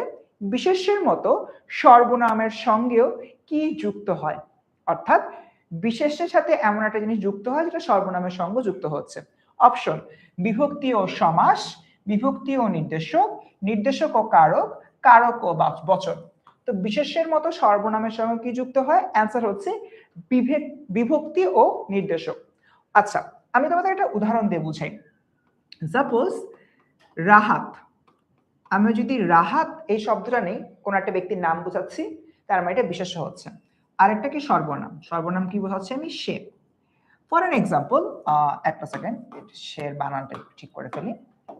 সে, ফর এন এক্সাম্পল জিনিসটা কি হচ্ছে? বিভক্তি ও নির্দেশন। সো আমরা জানি যে র এর এগুলা বিভক্তির উদাহরণের মধ্যে পড়ছে।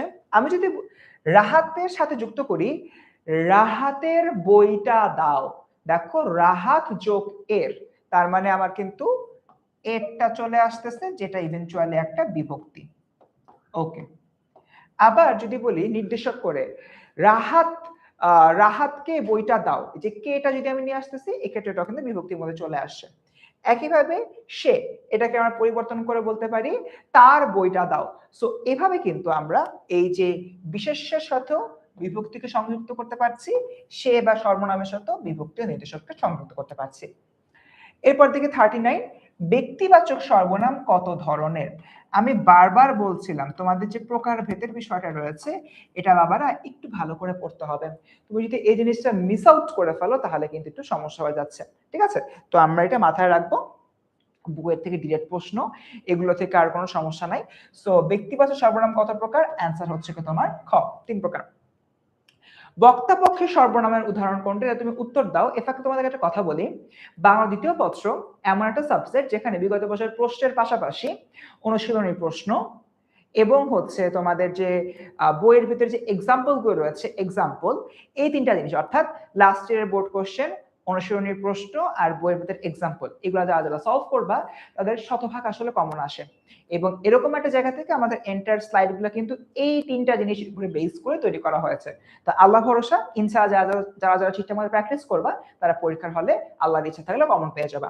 তো বক্তা পক্ষের সর্বনাম খুবই সিম্পল। আমাকে, আমি কথা বলছি, আমি বক্তা, আমি বললাম আমাকে ভাত দাও, তো কথাটা আমিই বলছি, আমার মুখ দিয়ে নিঃসৃত হচ্ছে। তাই এরকম একটা জায়গা থেকে যদি হলো আমি চিন্তা করি, আমাদের জিনিসটা কি হবে? আমাকে, এটা কি হচ্ছে আমার এটা হচ্ছে গিয়ে আমার বক্তা পক্ষের সর্বনামের উদাহরণ গেল। এই দিনে, সেই সময়, এই সেই কোন বিশেষণ? এই যে এই দিনে সেই সময়, এখানে এই আসে কোন বিশেষণ? নির্দিষ্টতা জ্ঞাপক, প্রশ্নবাচক, পরিমাণবাচক নাকি বর্ণবাচক? খুবই সিম্পল, এই দিনে। ফর এন এক্সাম্পল আমি হচ্ছে বললাম গত বছর সেই 19 তারিখে আমি না 21 তারিখ, তোমাদের 21 তারিখে পরীক্ষা দিল, তোমরা সাপোজ 2027 সালে চলে গেছো, তোমরা বলছো গত বছর এপ্রিল মাসের সেই 21 তারিখে আমরা পরীক্ষা দিয়েছি এসএসসি, তার মানে তুমি নির্দিষ্ট করে দিচ্ছ এই জায়গা থেকে এই দিনে বা এই সেই এগুলো কি হচ্ছে আমার নির্দিষ্টতাবাচক গেল। এরপরে খুব ভালো খবর, খুব ভালো খবর। ভালো তো বিশেষণটা আমরা বুঝতেই পারছি, তার আগে আমার আবার খুব যুক্ত করা হয়েছে। খুব ভালো খবর, এখানে খুব কোন বিশেষণ ধর্ম? অবভিয়াসলি ভাববাচক, অর্থাৎ আমার ভালোটা কিরকম, ভালোর ভাবটা কিরকম সেটা বোঝানো হচ্ছে, মানে গুডের উপরে গেছে, বেস্ট হয়েছে, বেস্ট নিউজ, গুড নিউজটা বেস্ট নিউজ হয়েছে। তো এই জায়গা থেকে ট্রান্সলেট হচ্ছে কি আমার ভাববাচক। আগাই সামনের দিকে, গাড়িটা বেশ জোরে চলছে। এখানে বেশ দিয়ে কি বোঝানো হচ্ছে? ভাববাচক বিশেষণ, প্রশ্নবাচক বিশেষণ, নির্দিষ্টতা জ্ঞাপক নাকি উপাদানবাচক? গাড়িটা বেশ জোরে চলছে, আগের মতোই এখানে জোরে চলছে, চলার অবস্থাটা কি জোরে বা দ্রুত। জোরের আগে কি লাগিয়েছি? বেশ। তার মানে যে বিশেষণটা রয়েছে তার উপরে আমি আরো হলো ফোর্স দিচ্ছি, তাই এরকম একটা জায়গা থেকে এখানে হবে এটা ভাববাচক বিশেষণ। এবার দেখে লোকটা পাগল, অবভিয়াসলি কোন একটা লোকের অবস্থা বুঝাচ্ছি, তো এই জায়গা থেকে এটা হচ্ছে কি আমার বিধেয় বিশেষণ। আচ্ছা, এরপর দেখি পরবর্তীতে কুমিল্লা বোর্ড 23 আসা প্রশ্ন। কুমিল্লাবাসী যারা যারা রয়েছে প্রশ্নের দিকে তাকাও, দেখা যাবে তোমাদের কাছে হয়তো 26 সালের প্রশ্ন চলে আসছে। সো ক্রিয়ার যে প্রথম অংশটা রয়েছে, যে ক্রিয়া, অলরেডি ফারহান ভাই কিন্তু তার পার্টে এই প্রকৃতি প্রত্যয় পড়াতে নিয়ে জিনিসটা নিয়ে আলাপ আলোচনা করেছেন। ক্রিয়ার যে প্রথম অংশ তাকে কি বলে? ক্রিয়া বিভক্তি, ধাতু, শব্দমূল নাকি শব্দ? তো এটার অ্যান্সারটা হচ্ছে মূলত ধাতু, এটা আমাদের মাথায় রাখতে হবে। এরপরে দেখি ভূত, এটা ভূত না বা ঘোষ না, ভূত। তারপর হচ্ছে কি ভাবি, শর্ত। কোন ক্রিয়ার উদাহরণ, কোন ক্রিয়ার মধ্যে আমার এই যে তিনটা জিনিস রয়েছে এই তিনটা থেকে আসলে মানে এক্সাম্পল আসে? অকর্মক, অসমাপিকা, যৌগিক নাকি প্রযোজক ক্রিয়া? সো ময়মনসিংহ বোর্ড 2024 আসাটা হলো প্রশ্ন। এখান থেকে যদি আমরা চিন্তা করি এটার আনসার হচ্ছে আমার অসমাপিকা ক্রিয়া। আচ্ছা, এরপর দেখি নিচের কোন বাক্যটির ক্রিয়া হচ্ছে গিয়ে সকর্মক? সন্ধ্যা হলো, সে বই পড়ছে, আকাশে চাঁদ যেন মাটিতে নেমেছে, শিশুটি কাঁদছে। এখানে তোমার কোন বাক্যটির ক্রিয়া হচ্ছে গিয়ে সকর্মক? সন্ধ্যা হলো, সে বই পড়ছে, আকাশে যেন চাঁদ মাটিতে নেমেছে, শিশুটি কাঁদছে। এই প্রশ্নটা সিলেট বোর্ড 2022 সালে হলো আসছিল এবং যশোর বোর্ড 2007 সালে এসেছিল। ঠিক আছে, ওকে। তো এটার অ্যান্সার হচ্ছে কি সে বই পড়ছে, অর্থাৎ বই পড়ার যে কথাটা বলা হচ্ছে এই জায়গা থেকে এটা সকর্মক ক্রিয়া। এরপর দেখি দ্বিকর্মক ক্রিয়া রয়েছে কোন বাক্যে? তো সে ঘুমায়, তোমার হচ্ছে রমিজ বই পড়ছে, ছেলেরা মাঠে খেলছে, শিক্ষক ছাত্রকে বই দিলেন। এখানে তোমার দ্বিকর্মক কথা বলা হচ্ছে, নিচের কোনটি দ্বিকর্মক ক্রিয়া রয়েছে? ওকে, আমি যদি এই প্রশ্নটা দেখি, এই প্রশ্নটা হলো আসছিল আমাদের ময়মনসিংহ বোর্ড 2023 সালে এবং হচ্ছে তোমাদের বইয়ের মধ্যেও কিন্তু এই জিনিসটা হলো রয়েছে। ওকে, এটা হচ্ছে দেখো শিক্ষক ছাত্রকে বই দিলেন, অর্থাৎ শিক্ষক দিলেন, কি দিলেন? বই দিলেন। তো এই জায়গা থেকে এটা হচ্ছে আমার দ্বিকর্মক ক্রিয়া। এরপর আবার কিন্তু তোমাদের প্রকারভেদের বিষয়টা চলে আসতেছে। কি চলে আসছে বাচ্চারা? প্রকারভেদ। একটু মাথায় রাখবে, বারবার কিন্তু আসতেছে। গঠন বিবেচনায় ক্রিয়া বিশেষণকে আসলে কয় ভাগে ভাগ করা যায়? 2 ভাগে, 3 ভাগে, 4 ভাগে নাকি 5 ভাগে? ক্রিয়া বিশেষণকে কয় ভাগে ভাগ করা যায়? এটার অ্যান্সার হচ্ছে কি তোমার 2 ভাগে। একটা জিনিস একটু মাথায় রেখে, এখানে কিন্তু বলেছে গঠন বিবেচনায়। আমরা প্রকারভেদ পড়ার সময় কয়েকটা জিনিস মাথায় রাখবো। নাম্বার 1 মূলত কয় প্রকার, নাম্বার 2 প্রধানত কয় প্রকার, নাম্বার 3 এমনি এমনি জাস্ট কত প্রকার, সেটা হলে কি হবে। আর হচ্ছে কি তোমার নাম্বার 4 বিবেচনা বোধে কয় প্রকার, বলতে পারে গঠনগতভাবে কয় প্রকার, ভাবগতভাবে কয় প্রকার, আক্ষরিকভাবে কয় প্রকার, এই টাইপের কিন্তু কিছু জিনিসপত্র আসে যেটা আমাদের বইয়ের মধ্যে ইনজেক্টেড আছে। সো এটা আমাদের মাথায় রাখতে হবে। এরপর দেখি টিপ টিপ বৃষ্টি পড়ছে, এই বাক্যে টিপ টিপ আসলে কোন ধরনের ক্রিয়া বিশেষণ? কালবাচক, ধরনবাচক, স্থানবাচক নাকি নেতিবাচক? দেখো বৃষ্টির যে ধরনটা, বৃষ্টির যে হলো টাইপটা, সে টাইপটা বলা হয়েছে যে গুড়া গুড়া বৃষ্টি পড়তেছে বা টিপ টিপ করে বৃষ্টি পড়তেছে। তাই এই জায়গা থেকে যদি আমরা চিন্তা করি এটার অ্যান্সার হচ্ছে কি আমাদের খ। ওকে, মিছিলটি সামনে এগিয়ে যায়। এখানে সামনে কোন ধরনের ক্রিয়া বিশেষণ? একটা জিনিস সামনের দিকে এগিয়ে যাচ্ছে, তো এখান থেকে সামনে কোন ধরনের ক্রিয়া বিশেষণ? অ্যান্সার হবে স্থানবাচক। আমার কিন্তু স্থান পরিবর্তন হচ্ছে, এক জায়গা থেকে আরেক জায়গায় আমি এগিয়ে যাচ্ছি, সামনের দিকে যাচ্ছি, তার মানে এটা কি হবে আমার? এটা হচ্ছে কি আমার স্থানবাচক ক্রিয়া বিশেষণ। ডান। আগে আবার দেখা যাচ্ছে স্থানবাচক, আমি কিন্তু অলরেডি জিনিসটা ব্যাখ্যা করে ফেললাম। স্থানবাচক তুমি সেন্টেন্সটা পড়ে দেখবা বা এক্সাম্পলটা পড়ে দেখবা, কারণ কোন জায়গায় আসলে স্থানকে ইন্ডিকেট করা হয়েছে, রাইট? সো যদি দেখি, যথাসময় সে হাজির হয়, আমি কি যাব? সে এখান যাবে না, তাকে কোথাও খুঁজে পাওয়া যাচ্ছে না। তোমার এখানে আইডেন্টিফাই হলে করতে হবে আমাদের হচ্ছে প্লেসমেন্ট নিয়ে বলা হয়েছে, কোথায় কথা বলা হয়েছে, যেরকম তাকে কোথাও খুঁজে পাওয়া যাচ্ছে না, মানে কোন স্থানেই খুঁজে পাওয়া যাচ্ছে না। তাই এরকম একটা জায়গা থেকে 52 এর আনসার কি হচ্ছে? ডি। আগে অনুসর্গ সাধারণত কোথায় বসে? এটা দেখো অনেকগুলা বোর্ডে আসছিল, খুবই সিম্পল। উপসর্গ বসে শব্দের আগে, অনুসর্গ বসে শব্দের পরে। এই জিনিসটা মনে রাখবা। উপসর্গ দিয়ে কি বোঝানো হচ্ছে? যে জিনিসটা কিছু তোমার অর্থহীন জিনিসপত্র আসবে, যেটা তোমার শব্দের আগে বসবে, এই অর্থহীন শব্দাংশগুলো শব্দের আগে বসে শব্দের অর্থ পরিবর্তন করবে। আর অনুসর্গ তোমার নিজের একটা অর্থ আছে, এটা তোমার হচ্ছে গিয়ে একটা নির্দিষ্ট শব্দের পরে বসবে। আচ্ছা, এর অ্যান্সার হচ্ছে কি তোমার গ গেল। এরপরে দেখি তোমার হচ্ছে গিয়ে দিয়ে পর্যন্ত। সাপোজ আমি বললাম আমাকে দিয়ে কাজটা হবে না, ঢাকা থেকে চট্টগ্রাম পর্যন্তই তার দৌরাত্ম্য। এই যে পর্যন্ত বললাম, দিয়ে বললাম, এই পর্যন্ত আর দিয়ে বেসিক্যালি কোত্থেকে আসছে? তো এর অ্যান্সার হচ্ছে কি আমার অনুসর্গ। ঠিক আছে, ডান। আগে সাধারণত অনুসর্গগুলো কোন কোন বিভক্তিযুক্ত শব্দের পরে বসে? বাচ্চারা এই জিনিসটা একটু ভালো করে মেমোরাইজ করে রাখবা, ঠিক আছে? তার কারণ এইটা তোমাদের কিন্তু যে পরীক্ষাটা রয়েছে, পরীক্ষার মধ্যে আসতে পারে। সো এর অ্যান্সার হচ্ছে তোমার কে আর বয়শূন্য র। সো ক খ গ ঘ এর মধ্যে অপশন সঠিক হবে কি তোমার গ নম্বরটা। সো সাধারণত কোন অনুসর্গগুলো কোন বিভক্তিযুক্ত শব্দের পরে বসে? অ্যান্সার হচ্ছে কি গ, কে আর র। ডান। নিচের কোন বাক্যে সাধারণ অনুসর্গের প্রয়োগ রয়েছে?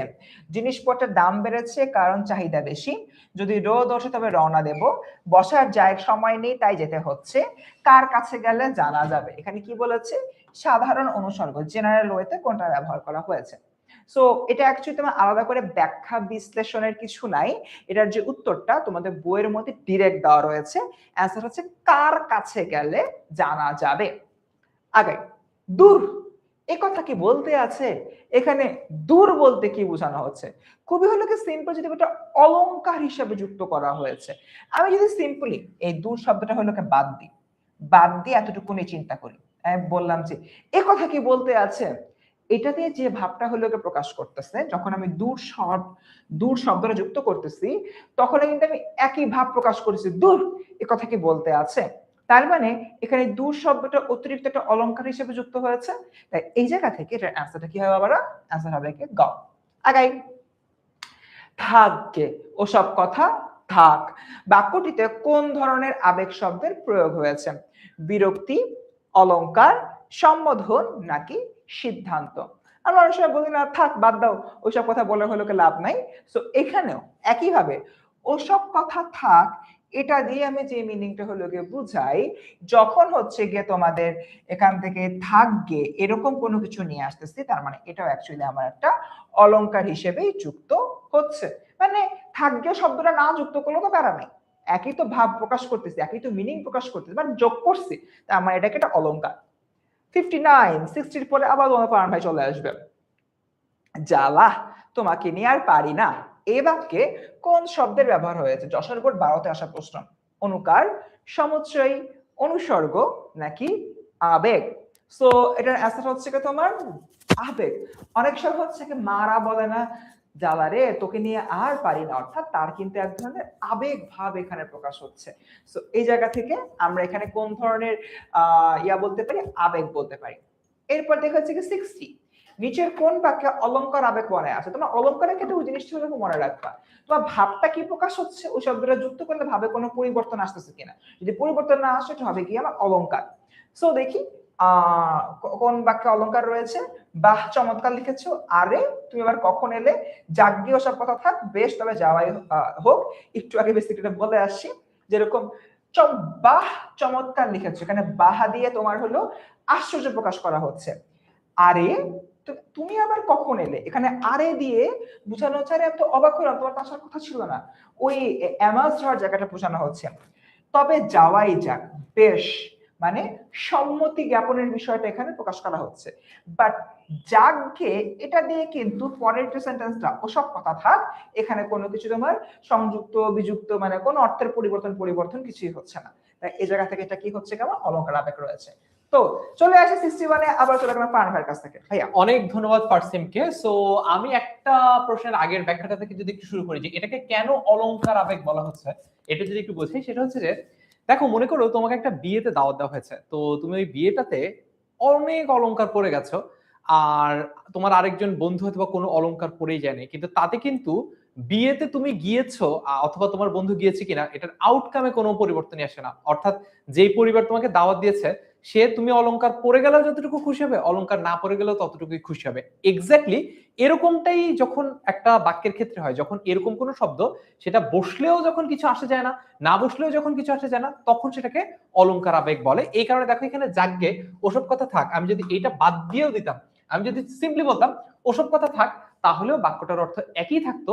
এই কারণে এখানে যে যাগ্গে শব্দটা, এটাকে আমরা অলংকার আবেগ বলছি। যাচ্ছি 61 নম্বর প্রশ্নে, যে প্রশ্নটা এসেছে সিলেট বোর্ডে 23 সালে এবং ময়মনসিংহ বোর্ডে 23 সালে।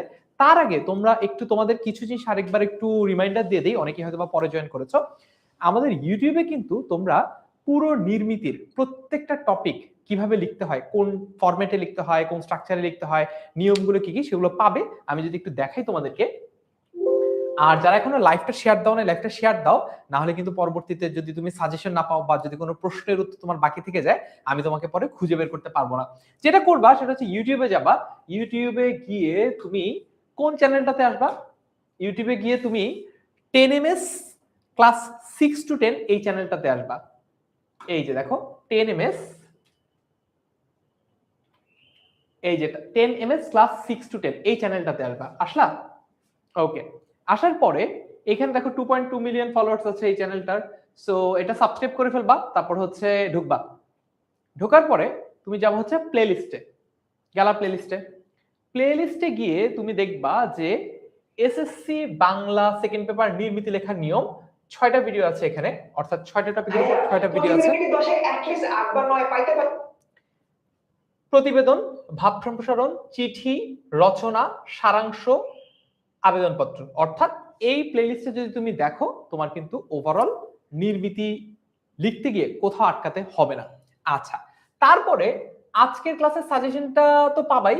কি করতে হবে সেটার জন্য কমেন্টে একটা ফর্মের লিংক দেওয়া আছে, এই ফর্মের লিংকটা যদি তুমি পূরণ করে ফেলো, তাহলে আজকের ক্লাসের যে সাজেশন, ক্লাসের স্লাইডটা এবং সাজেশনটা সেটা তুমি পেয়ে যাবা। এবং পরবর্তী ক্লাস যেগুলো রয়েছে সেগুলোর রুটিন কোথায় পাবা? আমাদের এই যে গ্রুপটা রয়েছে এসএসসি 26 সুপার স্টুডেন্টস 10ms, এই গ্রুপটাতে যদি আসো, এই গ্রুপের কভার পিকচারে কিন্তু তোমার এই সামনের আপকামিং যে ফাইনাল রিভিশন লাইভ ক্লাসগুলো আছে, ফর এক্সাম্পল ইংরেজি প্রথম পত্রের ফাইনাল রিভিশন লাইভ ক্লাস হচ্ছে এপ্রিল 24 তারিখ, তখন কিন্তু এই ক্লাসগুলো তুমি পেয়ে যাবে। ওকে, সো চলো এবার তাহলে আবার প্রশ্ন সলভিং এর দিকে যাই। 61 নম্বর প্রশ্ন, বিকল্প যোজকের উদাহরণ কোনটি? চা না হয় কফি খান।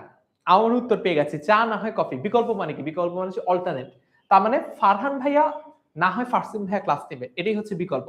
বাকি অপশনগুলো না দেখলে হচ্ছে কারেক্ট আনসার হচ্ছে অপশন এ, চা না হয় কফি খান। ওকে, চা না হয় কফি খান। অলরাইট, তারপর যদি একটু দেখি 62 নম্বর প্রশ্ন, ঢাকা বোর্ডে 23, চট্টগ্রাম বোর্ডে 23, বরিশাল বোর্ডে 24 সালে এসেছে। তাকে আসতে বললাম তবু এলো না, এ বাক্যে কোন ধরনের যোজক ব্যবহার করা হয়েছে? তার মানে এক্সপেকটেশন ছিল একরকম, কিন্তু আউটকাম এসেছে আরেক রকম। তার মানে আশা এবং তার প্রতিদান মিলে নাই। তখন সেটাকে কি বলে? সাধারণ, বিরোধ, কারণ নাকি সাপেক্ষ? কারেক্ট আনসার কি হবে এখানে? সঠিক উত্তর হবে সাপেক্ষ, option B. Sorry, correct answer হবে হচ্ছে অপশন বি, বিরোধ। সাপেক্ষ কখন হয় সেটা একটু বলে দেই। সাপেক্ষ হয় যখন কোনো কিছু একটা হওয়ার সাপেক্ষে আরেকটা হবে। তার মানে ফর এক্সাম্পল, তুমি এলে আমি যাব, if you come I will go. তার মানে তুমি যদি আসো তাহলে আমি যাব, মানে তোমার আশার উপর আমার যাওয়াটা নির্ভরশীল, এরকম ক্ষেত্রে সাপেক্ষ হয়। আর বিরোধ কখন হয়, এই যে এক্সাম্পলটা ছিল যে তাকে আসতে বললাম তবু সে এলো না, তার মানে ওই যে যখন এক্সপেকটেশন মিসম্যাচ হয় তখন আমরা পাই হচ্ছে বিরোধ। যাচ্ছি পরের প্রশ্নতে।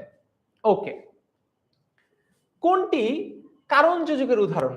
কোনটি কারণ যোজক, মানে কারণ বুঝিয়েছে কোনটা, একটু যদি দেখি কারণ যোজক কোনটা।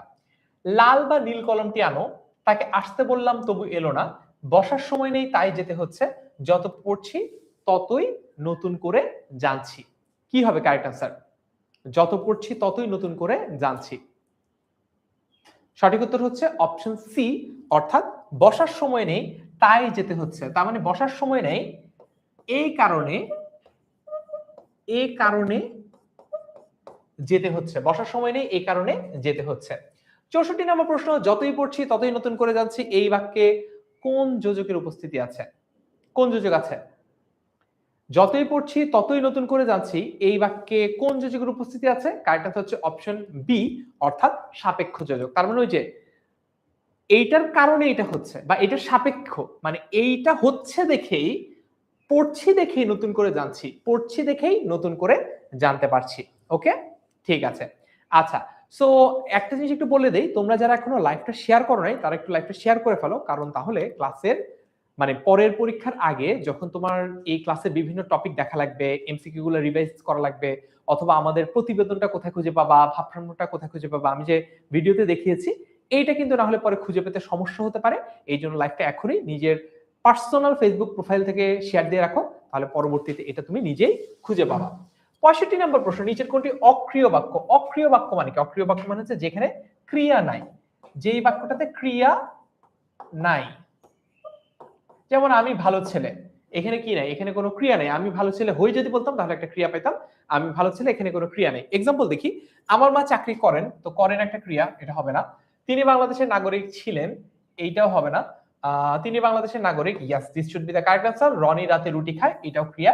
তাহলে এখানে কোনটা অক্রিয় ক্রিয়া? অক্রিয় ক্রিয়া হচ্ছে অপশন সি, তিনি বাংলাদেশের নাগরিক। একটা জিনিস একটু তোমাদেরকে আরেকবার রিমাইন্ডার দিয়ে রেখে, এটা বইতে দেওয়া আছে, ক্রিয়া নাই এরকম কোন একটা বাক্যকে যদি আমরা অতীতকাল বা ভবিষ্যৎকাল করি তাহলে কিন্তু সেটার মধ্যে একটা ক্রিয়া চলে আসে। যেমন তিনি বাংলাদেশের নাগরিক ছিলেন, দেখো এটাকে অতীত করা হয়েছে, চলে এসেছে এটার মধ্যে ক্রিয়া।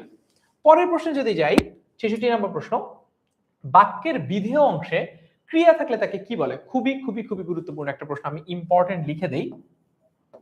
বাক্যের বিধেয় অংশে ক্রিয়া থাকলে তাকে কি বলে? বিক্রিয় বাক্য, ব্যাক্রিয় বাক্য, অক্রিয় বাক্য না, কারেক্ট হচ্ছে সক্রিয় বাক্য। সক্রিয় মানে কি? যেটার ক্রিয়া আছে।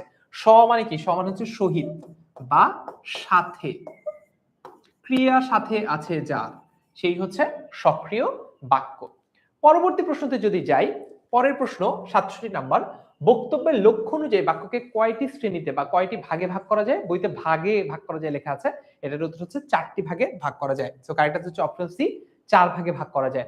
পরবর্তী প্রশ্নতে যদি যাই, প্রশ্ন নাম্বার 68, কোনটির ক্রিয়া নির্দেশক বিবৃতিমূলক ভাবের উদাহরণ? তারা তোমাদের ভোলেনি, মিথ্যা বলবে না, আপনারা আসবেন, ভালো করে পড়লে সফল হবে। এখানে এমনও হতে পারে, এখানে যদি তারা তোমাদের ভোলেননিও হতে পারে। সঠিক উত্তর কি? সঠিক উত্তর হচ্ছে অপশন এ, তারা তোমাদের ভোলেনি। তারা তোমাদের ভোলেনি, এটা কি? এটা হচ্ছে একটা নির্দেশক বিবৃতিমূলক ভাবের উদাহরণ। 69 নম্বর প্রশ্ন, কোন বাক্যটিতে ক্রিয়া বিশেষণ বর্গের উদাহরণ রয়েছে? কোন বাক্যটিতে ক্রিয়া বিশেষণ বর্গের উদাহরণ আছে? আমার ভাই পড়তে বসেছে, রহিম ও করিম বৃষ্টিতে ভিজছে, আমটা দেখতে ভারী সুন্দর, সকাল 8টার সময় সে রওনা হলো। সকাল 8টার সময় সে রওনা হলো। সঠিক উত্তর কি হবে এখানে? অপশন এ, আমার ভাই পড়তে বসেছে, অপশন বি, রহিম ও করিম বৃষ্টিতে ভিজছে, অপশন সি, আমটা দেখতে ভারী সুন্দর, অপশন ডি হচ্ছে সকাল 8টার সময় সে রওনা হলো।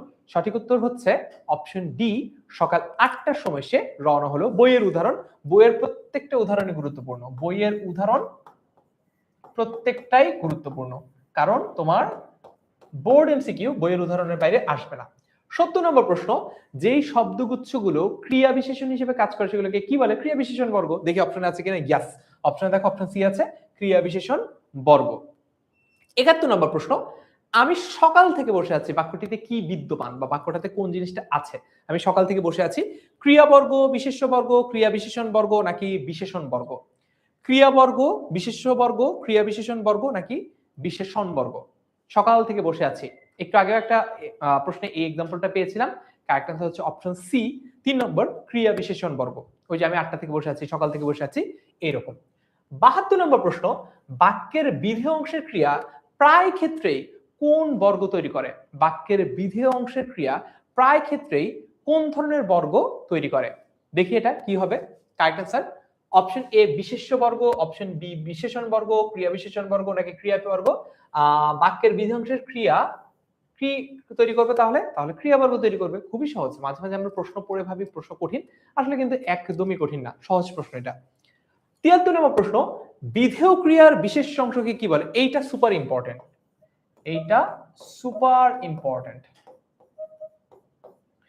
বিধেয় ক্রিয়ার বিশেষ অংশকে কি বলে? বর্গ, পূরক, প্রসারক নাকি উদ্দেশ্য? সঠিক উত্তর কি হবে এখানে? ওকে, সঠিক উত্তর হচ্ছে অপশন বি, অর্থাৎ পূরক। সুপার ইম্পর্টেন্ট এই ইনফরমেশনটা বা এই অবজেক্টিভটা। 74 নম্বর প্রশ্ন, সেলিম সাহেবের ছেলে সুমন গাছতলায় বসে বই পড়ছে, এই বাক্যে বিধেয় ক্রিয়াটা আসলে কি? সেলিম সাহেবের ছেলে সুমন গাছতলায় বসে বই পড়ছে, এখানে বিধেয়ের ক্রিয়াটা কি? বিধেয়ের ক্রিয়া কি? সো সুমন ক্রিয়া না, সেলিম ক্রিয়া না, গাছতলায় ক্রিয়া না, তাহলে একমাত্র ক্রিয়া আছেই হচ্ছে পড়ছে। সঠিক উত্তর হচ্ছে অপশন ডি, পড়ছে। অপশন ডি, পড়ছে ইজ দা কারেক্ট অ্যান্সার। পরের প্রশ্ন 75 নম্বর, উদ্দেশ্যের সম্প্রসারক। সম্প্রসারক মানে কি? মানে হচ্ছে যেটা বড় করে। উদ্দেশ্য কোনটা? বাক্যে যাকে নিয়ে কিছু বলা হয়, কর্তা, সেটাকেই উদ্দেশ্য বলি। উদ্দেশ্য সম্প্রসারক মানে উদ্দেশ্য সম্প্রসারক মানে হচ্ছে উদ্দেশ্যকে যারও বড় করে এক্সটেন্ড করে, সেটাকে বলা হচ্ছে উদ্দেশ্য সম্প্রসারক। তো অপশন এ বিধের পূর্বে বসে, অপশন বি উদ্দেশ্যের পূর্বে বসে। উদ্দেশ্য আর বিধেয় দুইটাই পূর্বে বসে, এটা তো হবেই না। আর অপশন ডি হচ্ছে কর্মের পূর্বে। এই দুইটা আগেই বাদ দিতে পারি। এই ক আর খ এর মধ্যে একটা হবে। উদ্দেশ্য সম্প্রসারক কোথায় বসে? উদ্দেশ্যের সম্প্রসারক সাধারণত উদ্দেশ্যের আগেই বসে, অর্থাৎ উদ্দেশ্যের পূর্বে বা উদ্দেশ্যের আগে বসে। Option B is the correct answer. 76 নম্বর প্রশ্ন, বাক্যের দুই অংশ, উদ্দেশ্য কর্তা, বিধেয় কর্ম, উদ্দেশ্য বিধেয় নাকি উদ্দেশ্য কর্ম? খুবই সহজ একটা প্রশ্ন। কারেক্ট অ্যান্সার হচ্ছে অপশন সি, উদ্দেশ্য ও বিধেয়। অপশন সি, উদ্দেশ্য ও বিধেয়। পরের প্রশ্নতে যদি যাই, 77 নম্বর প্রশ্ন, সিলেট বোর্ডে 22 সালে এসেছে, কোন বাক্যটি সাপেক্ষ ভাব প্রকাশ করে? আমাকে বই দাও হবে না, যদি তুমি যাও তবে তার দেখা পাবে, এটাকে মার্ক করে রাখি। শিক্ষক মহোদয় বাংলা পড়াচ্ছেন, এখানে কোনো সাপেক্ষ নাই। হামিদকে দেখে খুশি হলাম, এইটাতেও কিন্তু সাপেক্ষ আছে, মানে থাকতে পারে আর কি। কোনটা কারেক্ট অ্যান্সার হবে দেখি, তোমাদের গেইসের উপর ছেড়ে দিলাম, তোমরা কমেন্ট করে জানাও এখানে কোনটা সঠিক উত্তর হবে। সঠিক উত্তর হচ্ছে option B. Option B is the correct answer. যদি তুমি যাও তবে তার দেখা পাবে, তার মানে তোমার যাওয়ার সাথে তার দেখা হওয়ার সম্পর্ক রয়েছে, তুমি গেলেই তার দেখা পাবে। 78 নম্বর প্রশ্ন, সাপেক্ষ সর্বনাম ও সাপেক্ষ যোজক যুক্ত রয়েছে কোনটিতে? একদম স্পেসিফিক বোর্ড বইয়ের উদাহরণ এটা, একেবারে স্পেসিফিক বোর্ড বইয়ের উদাহরণ এটা। ভিক্ষুককে টাকা দাও, তুমি চেষ্টা না করায় ব্যর্থ হয়েছো, যেহেতু দোষ করেছো সেহেতু শাস্তি পাবে, এবং বিপদ ও দুঃখ একসাথে আসে। বিপদ ও দুঃখ কি সাথে আসে? একসাথে আসে। ওকে, কারেক্ট অ্যান্সার কি? কারেক্ট অ্যান্সার হচ্ছে অপশন সি, অর্থাৎ যেহেতু দোষ করেছো সেহেতু শাস্তি পাবে, যেহেতু সেহেতু। অলরাইট, তারপরে দেখি 79 নম্বর প্রশ্ন, জটিল বাক্য কোনটি? এইটা যদি তোমাদেরকে একটু বোঝাই, সেটা হচ্ছে দেখো, আমাদের সম্পর্কগুলো এমনিতে কিন্তু সহজ সরলই থাকে, আমাদের সম্পর্ক জটিল হয় কখন জানো? মনে করো তোমার বন্ধু তোমাকে বললো যে দোস্ত 7 উত্তর কি হবে, তুমি তাকে বললা 7 উত্তর তখনই তোকে বলবো যখন তুই আমাকে 17 উত্তর কথা হবে তুই আমাকে বলবি। তো এই যে তুমি তোমার বন্ধুর সাথে একটা সম্পর্কের মধ্যে একটা কন্ডিশন বা শর্ত জুড়ে দিলা, শর্ত যখন জুড়ে দিলা তখন তোমাদের সহজ সরল বন্ধুত্বের সম্পর্কটা কি হয়ে গেল? জটিল হয়ে গেল। তার মানে মোরাল অফ দ্য স্টোরি হচ্ছে, সম্পর্কের মতো বাক্য তখন জটিল হয় যখন বাক্যের মধ্যে একটা শর্ত আরোপ করা হয়। ফর এক্সাম্পল, আমাদের একটা প্রিয় এক্সাম্পল আছে, if you come, first conditional, if you come I will go. তার মানে যদি তুমি আসো, যদি তুমি আসো তাহলে আমি যাব। এটা কি? আমার যাওয়াটা তোমার আশার উপর নির্ভরশীল। তার মানে বাক্যতে দুইটা অংশ আছে এবং বাক্যের একটা অংশ আরেকটা অংশের উপর নির্ভরশীল, অর্থাৎ তাদের মধ্যে কি রয়েছে? তাদের মধ্যে একটা শর্ত রয়েছে। এই যে তাদের মধ্যে যেহেতু শর্ত রয়েছে, এই জন্য এই বাক্যটাকে আমরা বলতে পারি হচ্ছে জটিল বাক্য। অপশন দেখে নিই এবার, জটিল বাক্য কোনটি? ভিক্ষুককে দান করো হবে না, মেঘ গর্জন করে তবে ময়ূর নৃত্য করে, হতে পারে। যেহেতু তুমি চেষ্টা করনি তাই ব্যর্থ হয়েছো, হতে পারে। আমি বহু কষ্ট করে শিক্ষা লাভ করেছি, এটা হবে না। তো তোমরা এবার বলো যে কোনটা হবে। প্রশ্ন নম্বর ৭৯। প্রশ্ন নম্বর ৭৯, এখানে কি হবে? সঠিক উত্তর হচ্ছে অপশন সি। যেহেতু তুমি চেষ্টা করনি তাই ব্যর্থ হয়েছো। তার মানে তোমার ব্যর্থ হওয়ার একটা কারণ আছে। তুমি যদি চেষ্টা করতা তাহলে তুমি সফল হতা, যেহেতু তুমি চেষ্টা করো নাই তাই তুমি ব্যর্থ হয়েছো। তার মানে তোমার সফল হওয়ার একটা শর্ত এখানে দিয়ে দেওয়া আছে, সেটা হচ্ছে কি? চেষ্টা করা বা না করা। ৮০ নম্বর প্রশ্ন, বিপদ ও দুঃখ একসাথে আসে, এটা কোন ধরনের বাক্য? বিপদ ও দুঃখ একই সাথে আসে, এটা কোন ধরনের বাক্য? যৌগিক বাক্য, সাধারণ বাক্য, মিশ্র বাক্য নাকি সরল বাক্য? বিপদ ও দুঃখ একই সাথে আসে। ওকে, সঠিক উত্তর হচ্ছে অপশন এ, অর্থাৎ যৌগিক বাক্য। কেন এটা যৌগিক বাক্য হলো এটা যদি বলি, দেখো বিপদ ও দুঃখ এটার মধ্যে একটা যোজক রয়েছে, এটার মধ্যে কি রয়েছে? একটা যোজক রয়েছে। এই কারণে এটাকে আমরা বলতে পারি কি? এই কারণে এটাকে আমরা বলতে পারি হচ্ছে যৌগিক বাক্য। ক্লিয়ার? ৮১ নম্বর প্রশ্ন, শব্দের আভিধানিক অর্থই হচ্ছে, দেখো শব্দের দুই ধরনের অর্থ আছে, বাচ্যার্থ আর লক্ষ্যার্থ। তো শব্দ একটা আভিধানিক অর্থ আছে, আরেকটা অর্থ আছে এরকম যে এই অর্থটা একটু স্পেশাল একটা অর্থ। তো আভিধানিক অর্থটাকে কি বলে? বাচ্যার্থ, লক্ষ্যার্থ, যোগ্যতা, আসক্তি, এই দুইটা হবে না, এই দুটো আগে কেটে বাদ দিই। এই বাচ্যার্থ আর লক্ষ্যার্থের মধ্যে একটা হবে। কোনটা হবে বলে ফেলো। শব্দের আভিধানিক অর্থই কি? শব্দের আভিধানিক অর্থই হচ্ছে অপশন এ, অর্থাৎ বাচ্যার্থ। বাচ্যার্থ হলো আক্ষরিক অর্থ, যেটা মানে একদম সরাসরি যে শব্দটা শুনলে তুমি বুঝো এই শব্দটার অর্থ এটাই হবে, সেটাকে হচ্ছে আমরা কি বলি? সেটাকে আমরা বলি হচ্ছে শব্দের বাচ্যার্থ। ফর এক্সাম্পল, পাকা। আমি যদি বলি আমটা পাকা, মনে করো আমি একটা শব্দ বললাম পাকা, তো এখন আমটা পাকা, তার মানে আমি বুঝতে পারছি এটা হচ্ছে একদম আক্ষরিক অর্থ। কিন্তু আমি যদি বলি ছেলেটা খুব পাকা, মানে তোমার কথা বলছি আর কি, হ্যাঁ তোমার কথাই, তুমি ভাবছো না আমাকে বললো কিনা, হ্যাঁ তোমাকেই বলছি, ছেলেটা পাকা তার মানে কি? তুমি খুবই পাকনা। এইটা কিন্তু একটু আলাদা অর্থ বোঝায়। তার মানে তুমি আগে কাঁচা ছিল এখন পেকে গেছে এমন বোঝায় না, তোমাকে একটু পণ্ডিত বোঝায়, বুঝছো? মাতবর। তো এই যে এই আম পাকা, এটা হচ্ছে আক্ষরিক অর্থ, এই জন্য এটাকে আমরা বলি হচ্ছে বাচ্যার্থ। আর অন্য যে অর্থ সেটাকে আমরা বলতে পারি হচ্ছে লক্ষ্যার্থ। ৮২ নম্বর প্রশ্ন, লক্ষ্যার্থ শব্দের কোন ধরনের অর্থ প্রকাশ করে? যশোর বোর্ডে ২৪ সালে এসেছে। মুখ্য, গৌণ, প্রত্যক্ষ নাকি পরোক্ষ? সঠিক উত্তর হচ্ছে অপশন বি, গৌণ অর্থ প্রকাশ করে। বাচ্যার্থ মুখ্য অর্থ প্রকাশ করে, আর লক্ষ্যার্থ গৌণ অর্থ প্রকাশ করে। ৮৩ নম্বর প্রশ্ন, একটি শব্দের বাচ্যার্থের বাইরেও আলাদা অর্থ তৈরি হতে পারে, তখন সেটির নাম কি? খুবই সহজ, তখন সেটির নাম হচ্ছে লক্ষ্যার্থ। তার মানে আমরা জানি দুই ধরনেরই মূলত আছে মোটা থেকে, একটা হচ্ছে বাচ্যার্থ আক্ষরিক অর্থ, আর একটা হচ্ছে একটু স্পেশাল অর্থ, এটা হচ্ছে লক্ষ্যার্থ। ৮৪ নম্বর প্রশ্ন, যে সকল শব্দ তাদের আভিধানিক অর্থে ব্যবহৃত না হয়ে অন্য অর্থে ব্যবহৃত হয় তাদের কি বলে? যে সকল শব্দ নিজেদের আভিধানিক অর্থে ব্যবহৃত না হয়ে অন্য কোন অর্থে ব্যবহৃত হয় সেটাকে কি বলে? বাচ্যার্থ, লক্ষ্যার্থ এগুলো হবেই না। তো কারেক্ট আনসার হচ্ছে লক্ষ্যার্থ। অনেকবার বোর্ডে এসেছে, তার মানে এটাও কিন্তু একটা ইম্পর্টেন্ট প্রশ্ন, তোমাদের বোর্ডেও আসতে পারে। ২৫ নম্বর প্রশ্ন, কোন বাগধারাটির অর্থ মরা? কোন বাগধারাটির অর্থ মরা? অক্কা পাওয়া হতে পারে, পটল তোলা হতে পারে, আবার আলু তোলা দিয়ে দিও না, মানে তোলা মানেই যে মরা হবে এরকম না, কিন্তু পটল তোলা। আচ্ছা দেখি অপশনে কি কি আছে। অক্কা পাওয়া, কেউ কাটা, কান পাতলা, কেতা দুরস্ত। সো কারেক্ট আনসার হচ্ছে অপশন এ, অক্কা পাওয়া। অক্কা পাওয়ার মানে হচ্ছে মারা যাওয়া। অক্কা পাওয়ার মানে কি? মানে হচ্ছে মারা যাওয়া। ৮৬ নম্বর প্রশ্ন, অক্ষরে অক্ষরে এটা মানে কি? একদম তোমাদেরকে আমি যেভাবে পড়িয়েছি অক্ষরে অক্ষরে সেভাবে পরীক্ষার খাতায় গিয়ে লিখে আসবা, তাহলে এ প্লাস নিশ্চিত হবে। অপশন এ যথাযথ, অপশন বি ভাগ্যের খেলা, অপশন সি মারা যাওয়া, আর অপশন ডি হচ্ছে খুব কষ্ট। কারেক্ট হচ্ছে যথাযথ, মানে আমি যেভাবে পড়িয়েছি সেভাবে উত্তর করবা, সেটাই হচ্ছে তোমার যথাযথ উত্তর হবে। সো কারেক্ট আনসার হচ্ছে অপশন এ, যথাযথ। ২৭ নম্বর প্রশ্ন, ভাগ্যের খেলা অর্থ কোন বাগধারার মধ্যে রয়েছে? কুমিল্লা বোর্ডের ২৩ সালের প্রশ্ন। কুমিল্লা বোর্ডের প্রশ্ন সবাই বলে সবসময় যে গতানুগতিক ভাবে একটু কঠিন হয়। আজকেও অনেকের পরীক্ষা খুব একটা ভালো হয় নাই, মন মতো হয় নাই কুমিল্লা বোর্ডের যারা ছিল। সো তাদের একদমই ভয় পাওয়ার বা মন খারাপ করার কোনো কারণ নেই, কারণ পরবর্তীতে বাংলা দ্বিতীয় পত্র পরীক্ষা আছে এবং বাংলা দ্বিতীয় পত্রের পরীক্ষা ইনশাল্লাহ কমন পাবা।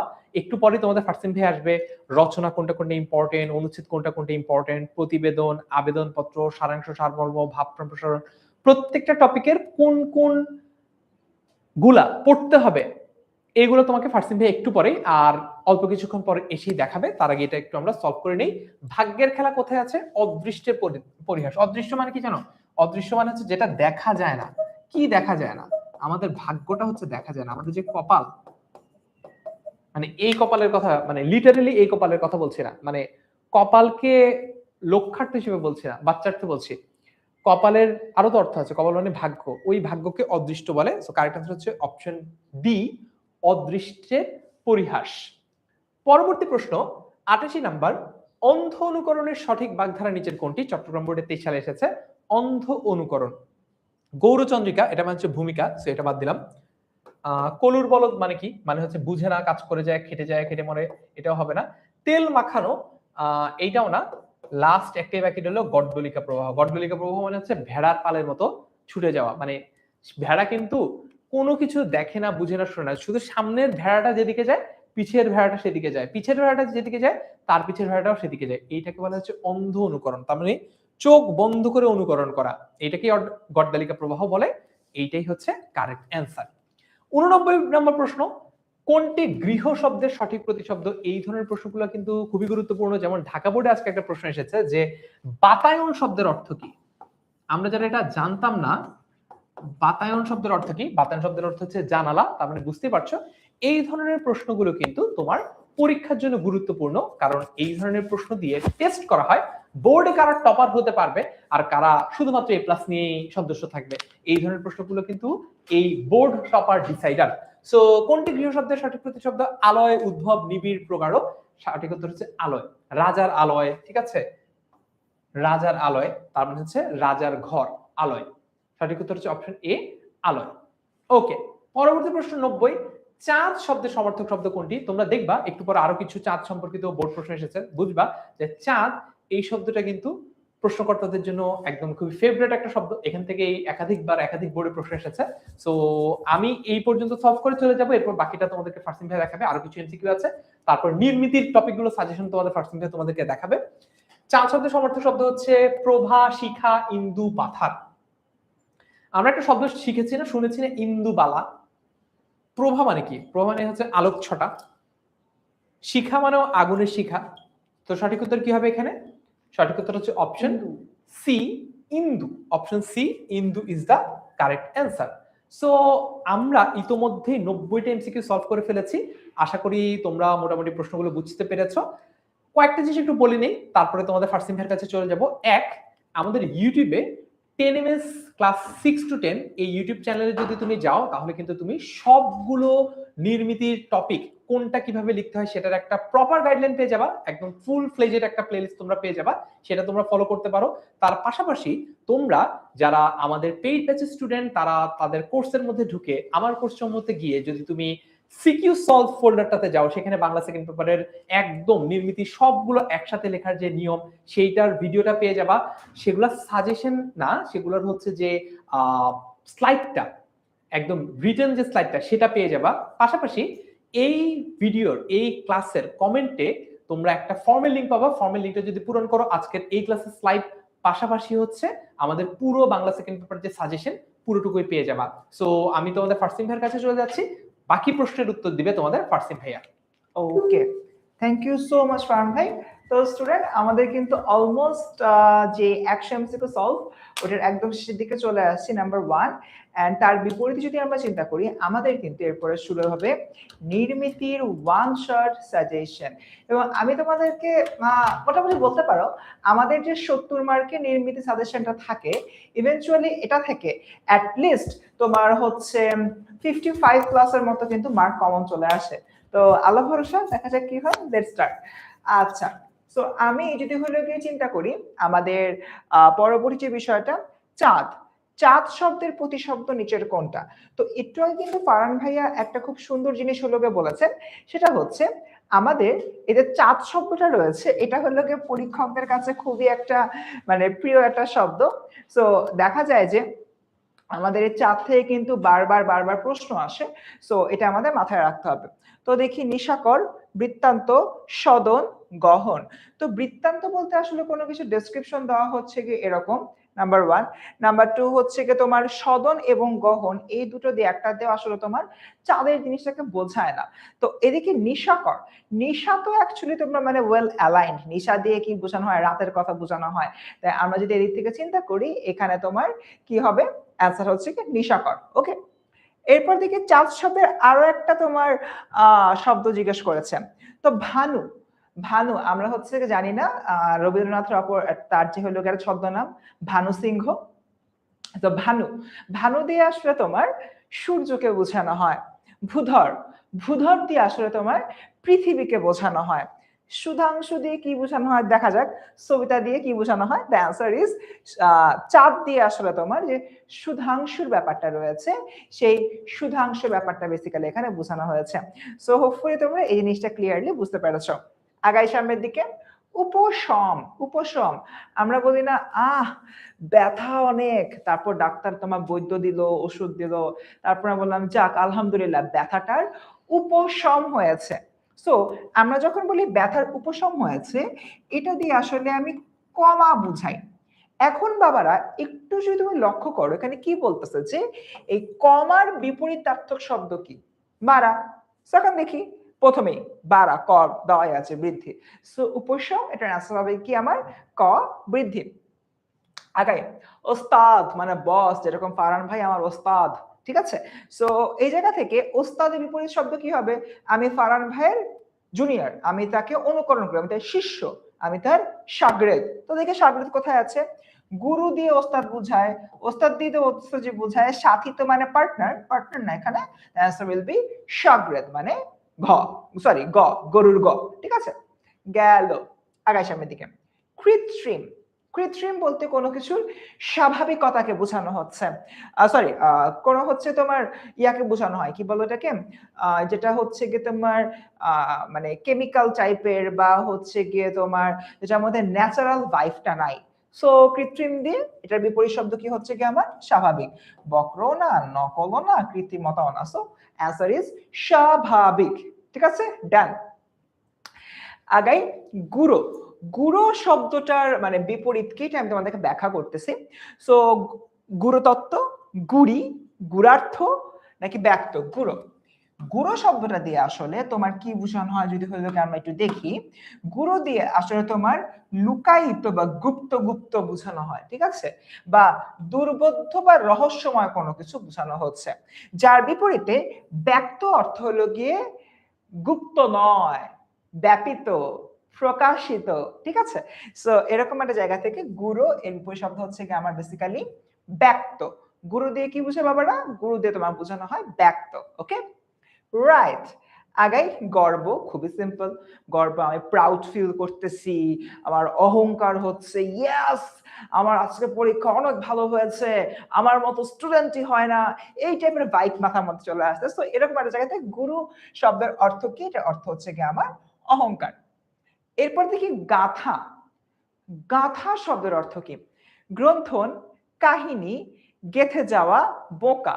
আমার দুটো বানান রয়েছে যেখানে আমরা ভুল করি, একটা হলো গিয়ে গাথা আর আরেকটা হচ্ছে কি গাথা, অর্থাৎ একটা গয়ের উপরে চন্দ্রবিন্দু নাই আর একটার গয়ের উপরে আমার চন্দ্রবিন্দু আছে।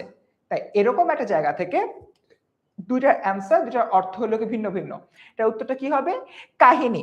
যদি যদি আমার চন্দ্রবিন্দুওয়ালাটা আসতো, আই রিপিট, যদি আমার এই চন্দ্রবিন্দুওয়ালাটা আসতো তখন আসলে আমার কি হতো, ক্রিয়াপদ দিয়ে তো মালা গাথাকে বোঝানো হচ্ছে যে তোমার গেথে যাওয়া এই জিনিসটা আসতো।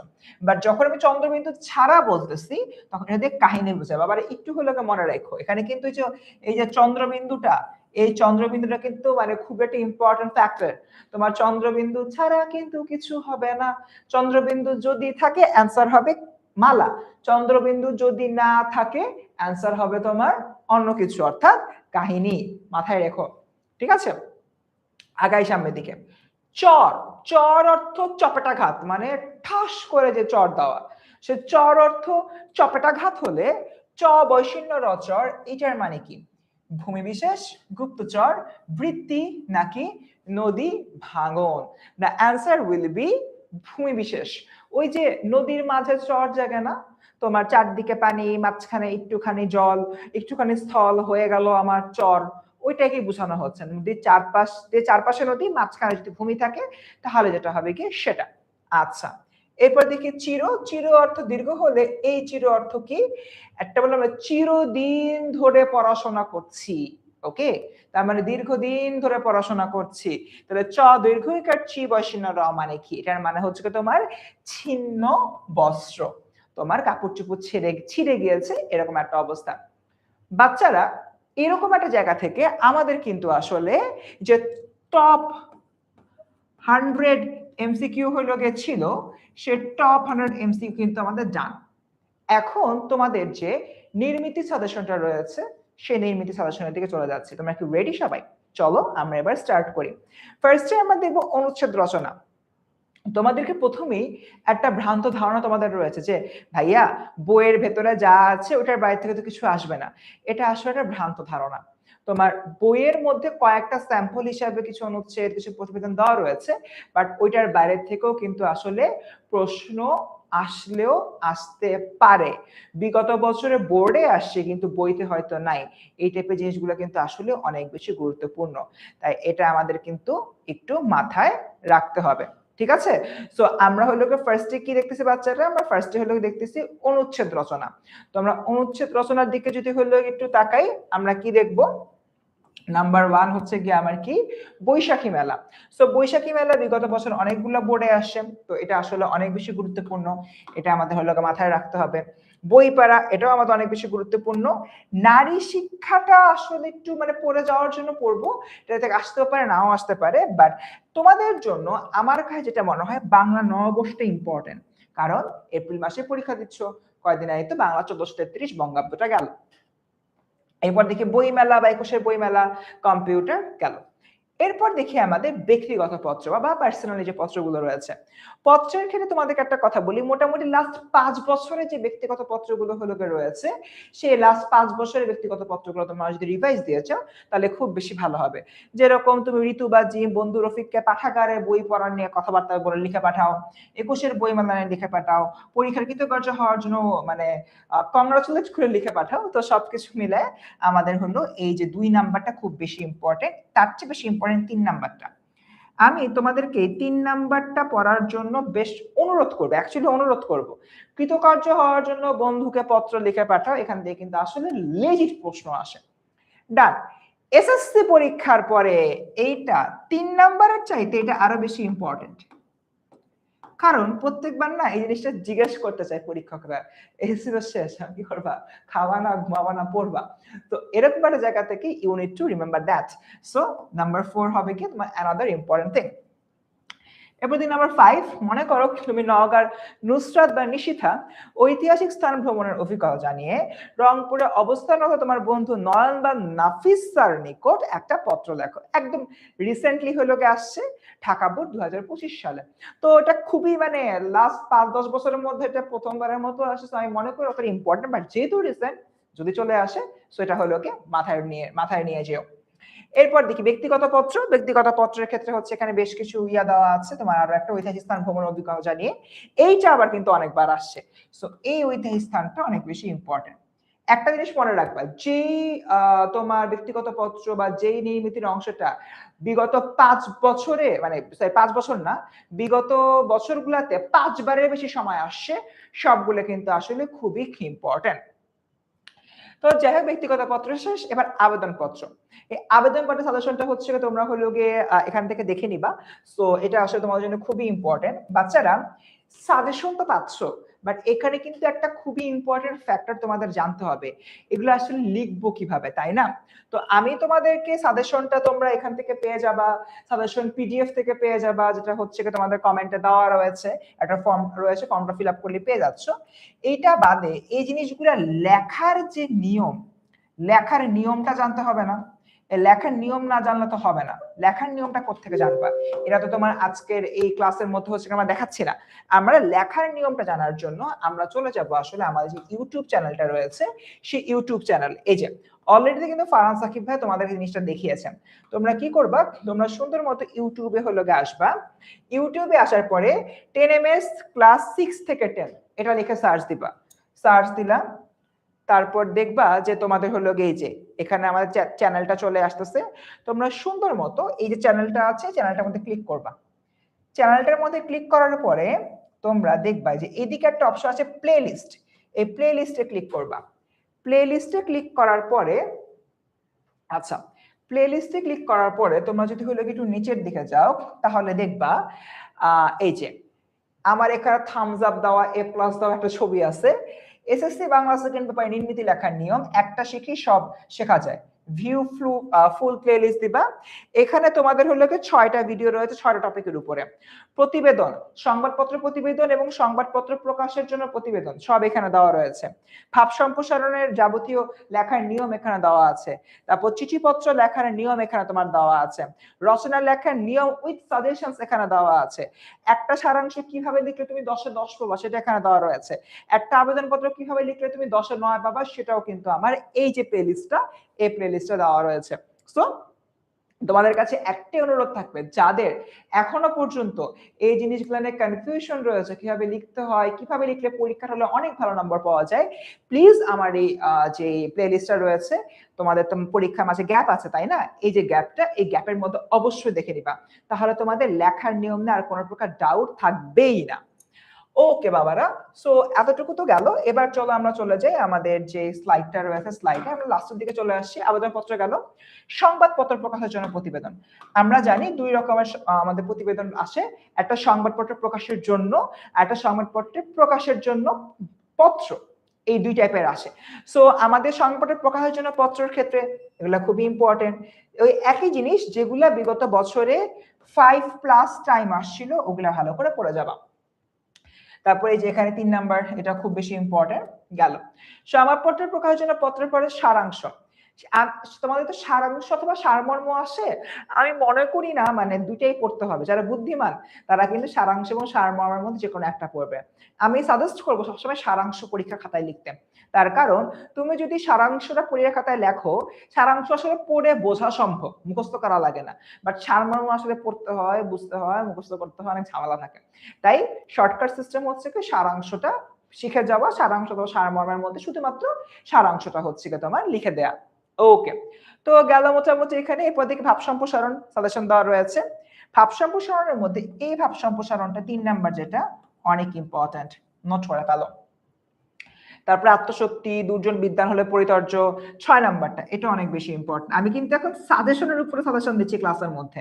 মূল সাজেশন তো আছে কমেন্টে দেওয়া, তোমার হচ্ছে গিয়ে ফর্মে আছে, ফর্মটা ফিল আপ করে সাজেশনটা পাচ্ছ, এখানেও তোমার কিন্তু রয়েছে। তার উপরে দাগায় দাগায় দিচ্ছি কোনটা বেশি ইম্পর্টেন্ট গেল।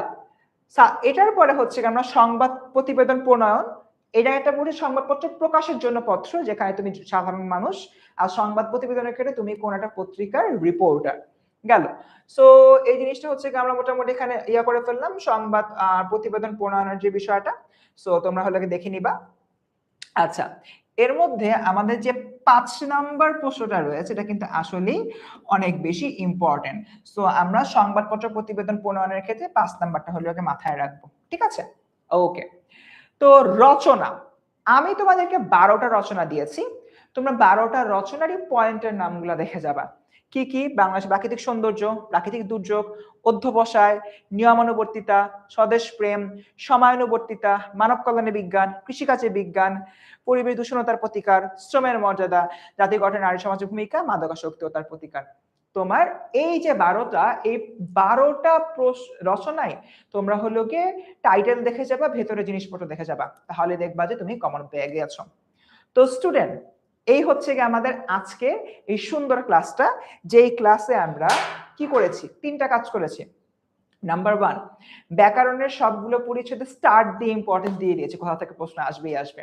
নাম্বার 2, এমন 100 এমসিকিউ সলভ করেছি, ভাগ্য ভালো থাকলে এবং উপরওয়ালার ইচ্ছা থাকলে এখান থেকে তুমি ইনশাআল্লাহ কমন পাবা। 30টার মধ্যে অ্যাটলিস্ট তো 20 থেকে 25টা কমন পাবাই। এন্ড নাম্বার 3 একদম লাস্টে এসে তোমাদের কিন্তু নির্মিতির একটা টপ নচ সাজেশন দিয়ে দিয়েছে, যেখান থেকে প্রত্যেক বছর আমাদের ট্র্যাক রেকর্ড অনুযায়ী 70-এর মধ্যে 50+ মার্ক কিন্তু কমন চলে আসে। তো বাচ্চারা, বাংলা প্রথম পত্রের পরীক্ষা যার যেমন হয়েছে আলহামদুলিল্লাহ বলো। পরীক্ষা যেমনই হোক না কেন, ওটা যদি খারাপও হয়ে থাকে, ওটা ভালো করার এখনো অনেক বড় সুযোগ রয়েছে তোমার বাংলা দ্বিতীয় পত্রের মধ্য দিয়ে। আজকের এই ক্লাসটা দেখছো, ইউটিউবে চলে যাও, ইউটিউবে নির্মিত লেখার নিয়মগুলো শিখে ফেলো, দেখে ফেলো, এবং এইগুলা করার মাধ্যমে তুমি বাংলা দ্বিতীয় পত্রের পরীক্ষাটা যখন বৃহস্পতিবার দিতে বসবা, দেখবা তুমি খুবই ভালো করতে পারছো এবং কনফিডেন্ট ফিল করছো। আর এটা বাদে কোনো কনফিউশন থাকলে এসএসসি 26 স্টার স্টুডেন্টস ডায়নামিক্স এই যে গ্রুপটা রয়েছে, এই গ্রুপে পোস্ট দিলে আমি আর তোমাদের সবার প্রিয় ফারাজ সাকিব ভাইয়া মিলে তোমাদের যাবতীয় প্রশ্ন সলভ করে দিব। চলে যাওয়ার আগে ছোট্ট একটা কথা বলি। সবসময় একটা জিনিস মনে রাখবা, যখন আমরা কোনো একটা যুদ্ধে নামি, যুদ্ধে আমাদের কখনো হয়তো একটু মানে পিছিয়ে পড়তে হয়, কখনো হয়তো যুদ্ধে আমরা একটু খারাপ করি। তুমি যুদ্ধ চলাকালীন কোনো একটা সময় কিছু একটা জিনিস খারাপ করছো, তার মানে এই না যুদ্ধটা তুমি হেরে গেছো, কারণ যুদ্ধটা তখনো পর্যন্ত চলছে। ভাইয়ার এই কথাটা মনে রাখবা। যাদের মনে হচ্ছে ভাইয়া আমার তো একটা বা দুটো পরীক্ষা একটু খারাপ হয়ে গিয়েছে, আমি মনে হয় যুদ্ধটাতে হেরে গিয়েছি, দ্য অ্যান্সার ইজ নো। অনেক বড় একটা যুদ্ধতে নেমেছো, ঠিকঠাক মতো ফাইট করতে থাকো, স্ট্র্যাটেজিক্যালি পড়তে থাকো, নিজের উপরে কনফিডেন্স রাখো। আর দিন শেষে যখন খুব বেশি হতাশ লাগবে, তোমার মা বাবার চোখের দিকে তাকাবা, আর কোথাও না, জাস্ট মা বাবার চোখের দিকে তাকাবা। তাদের চোখের মধ্যে তোমাদেরকে নিয়ে যে স্বপ্নটা রয়েছে, স্বপ্নটার দিকে একবার তাকাও। তোমাদেরকে নিয়ে যে আশা ভরসাটা রয়েছে, সেটার দিকে একবার তাকাও। যুদ্ধের কোন একটা পর্যায়ে পিছিয়ে গেছে, তোমাদের কাছে কোনো জিনিসই মনে হবে না। বাকি বাকি যুদ্ধটাও ঠিকঠাক মতো কমপ্লিট করতে পারবা, এবং যুদ্ধ শেষে শেষ হাসিটা তুমিই হাসবা। ভাইয়ের এই কথাটা মনে রেখো, ইনশাল্লাহ সামনে সবগুলো পরীক্ষা অনেক বেশি ভালো হবে। তো স্টুডেন্টস, সবাই ভালো থেকো, দেখা হচ্ছে বাংলা দ্বিতীয় পত্রের বিজয় যাত্রায়। সেই পর্যন্ত সবাইকে জানাই অনেক অনেক দোয়া এবং আসসালামু আলাইকুম।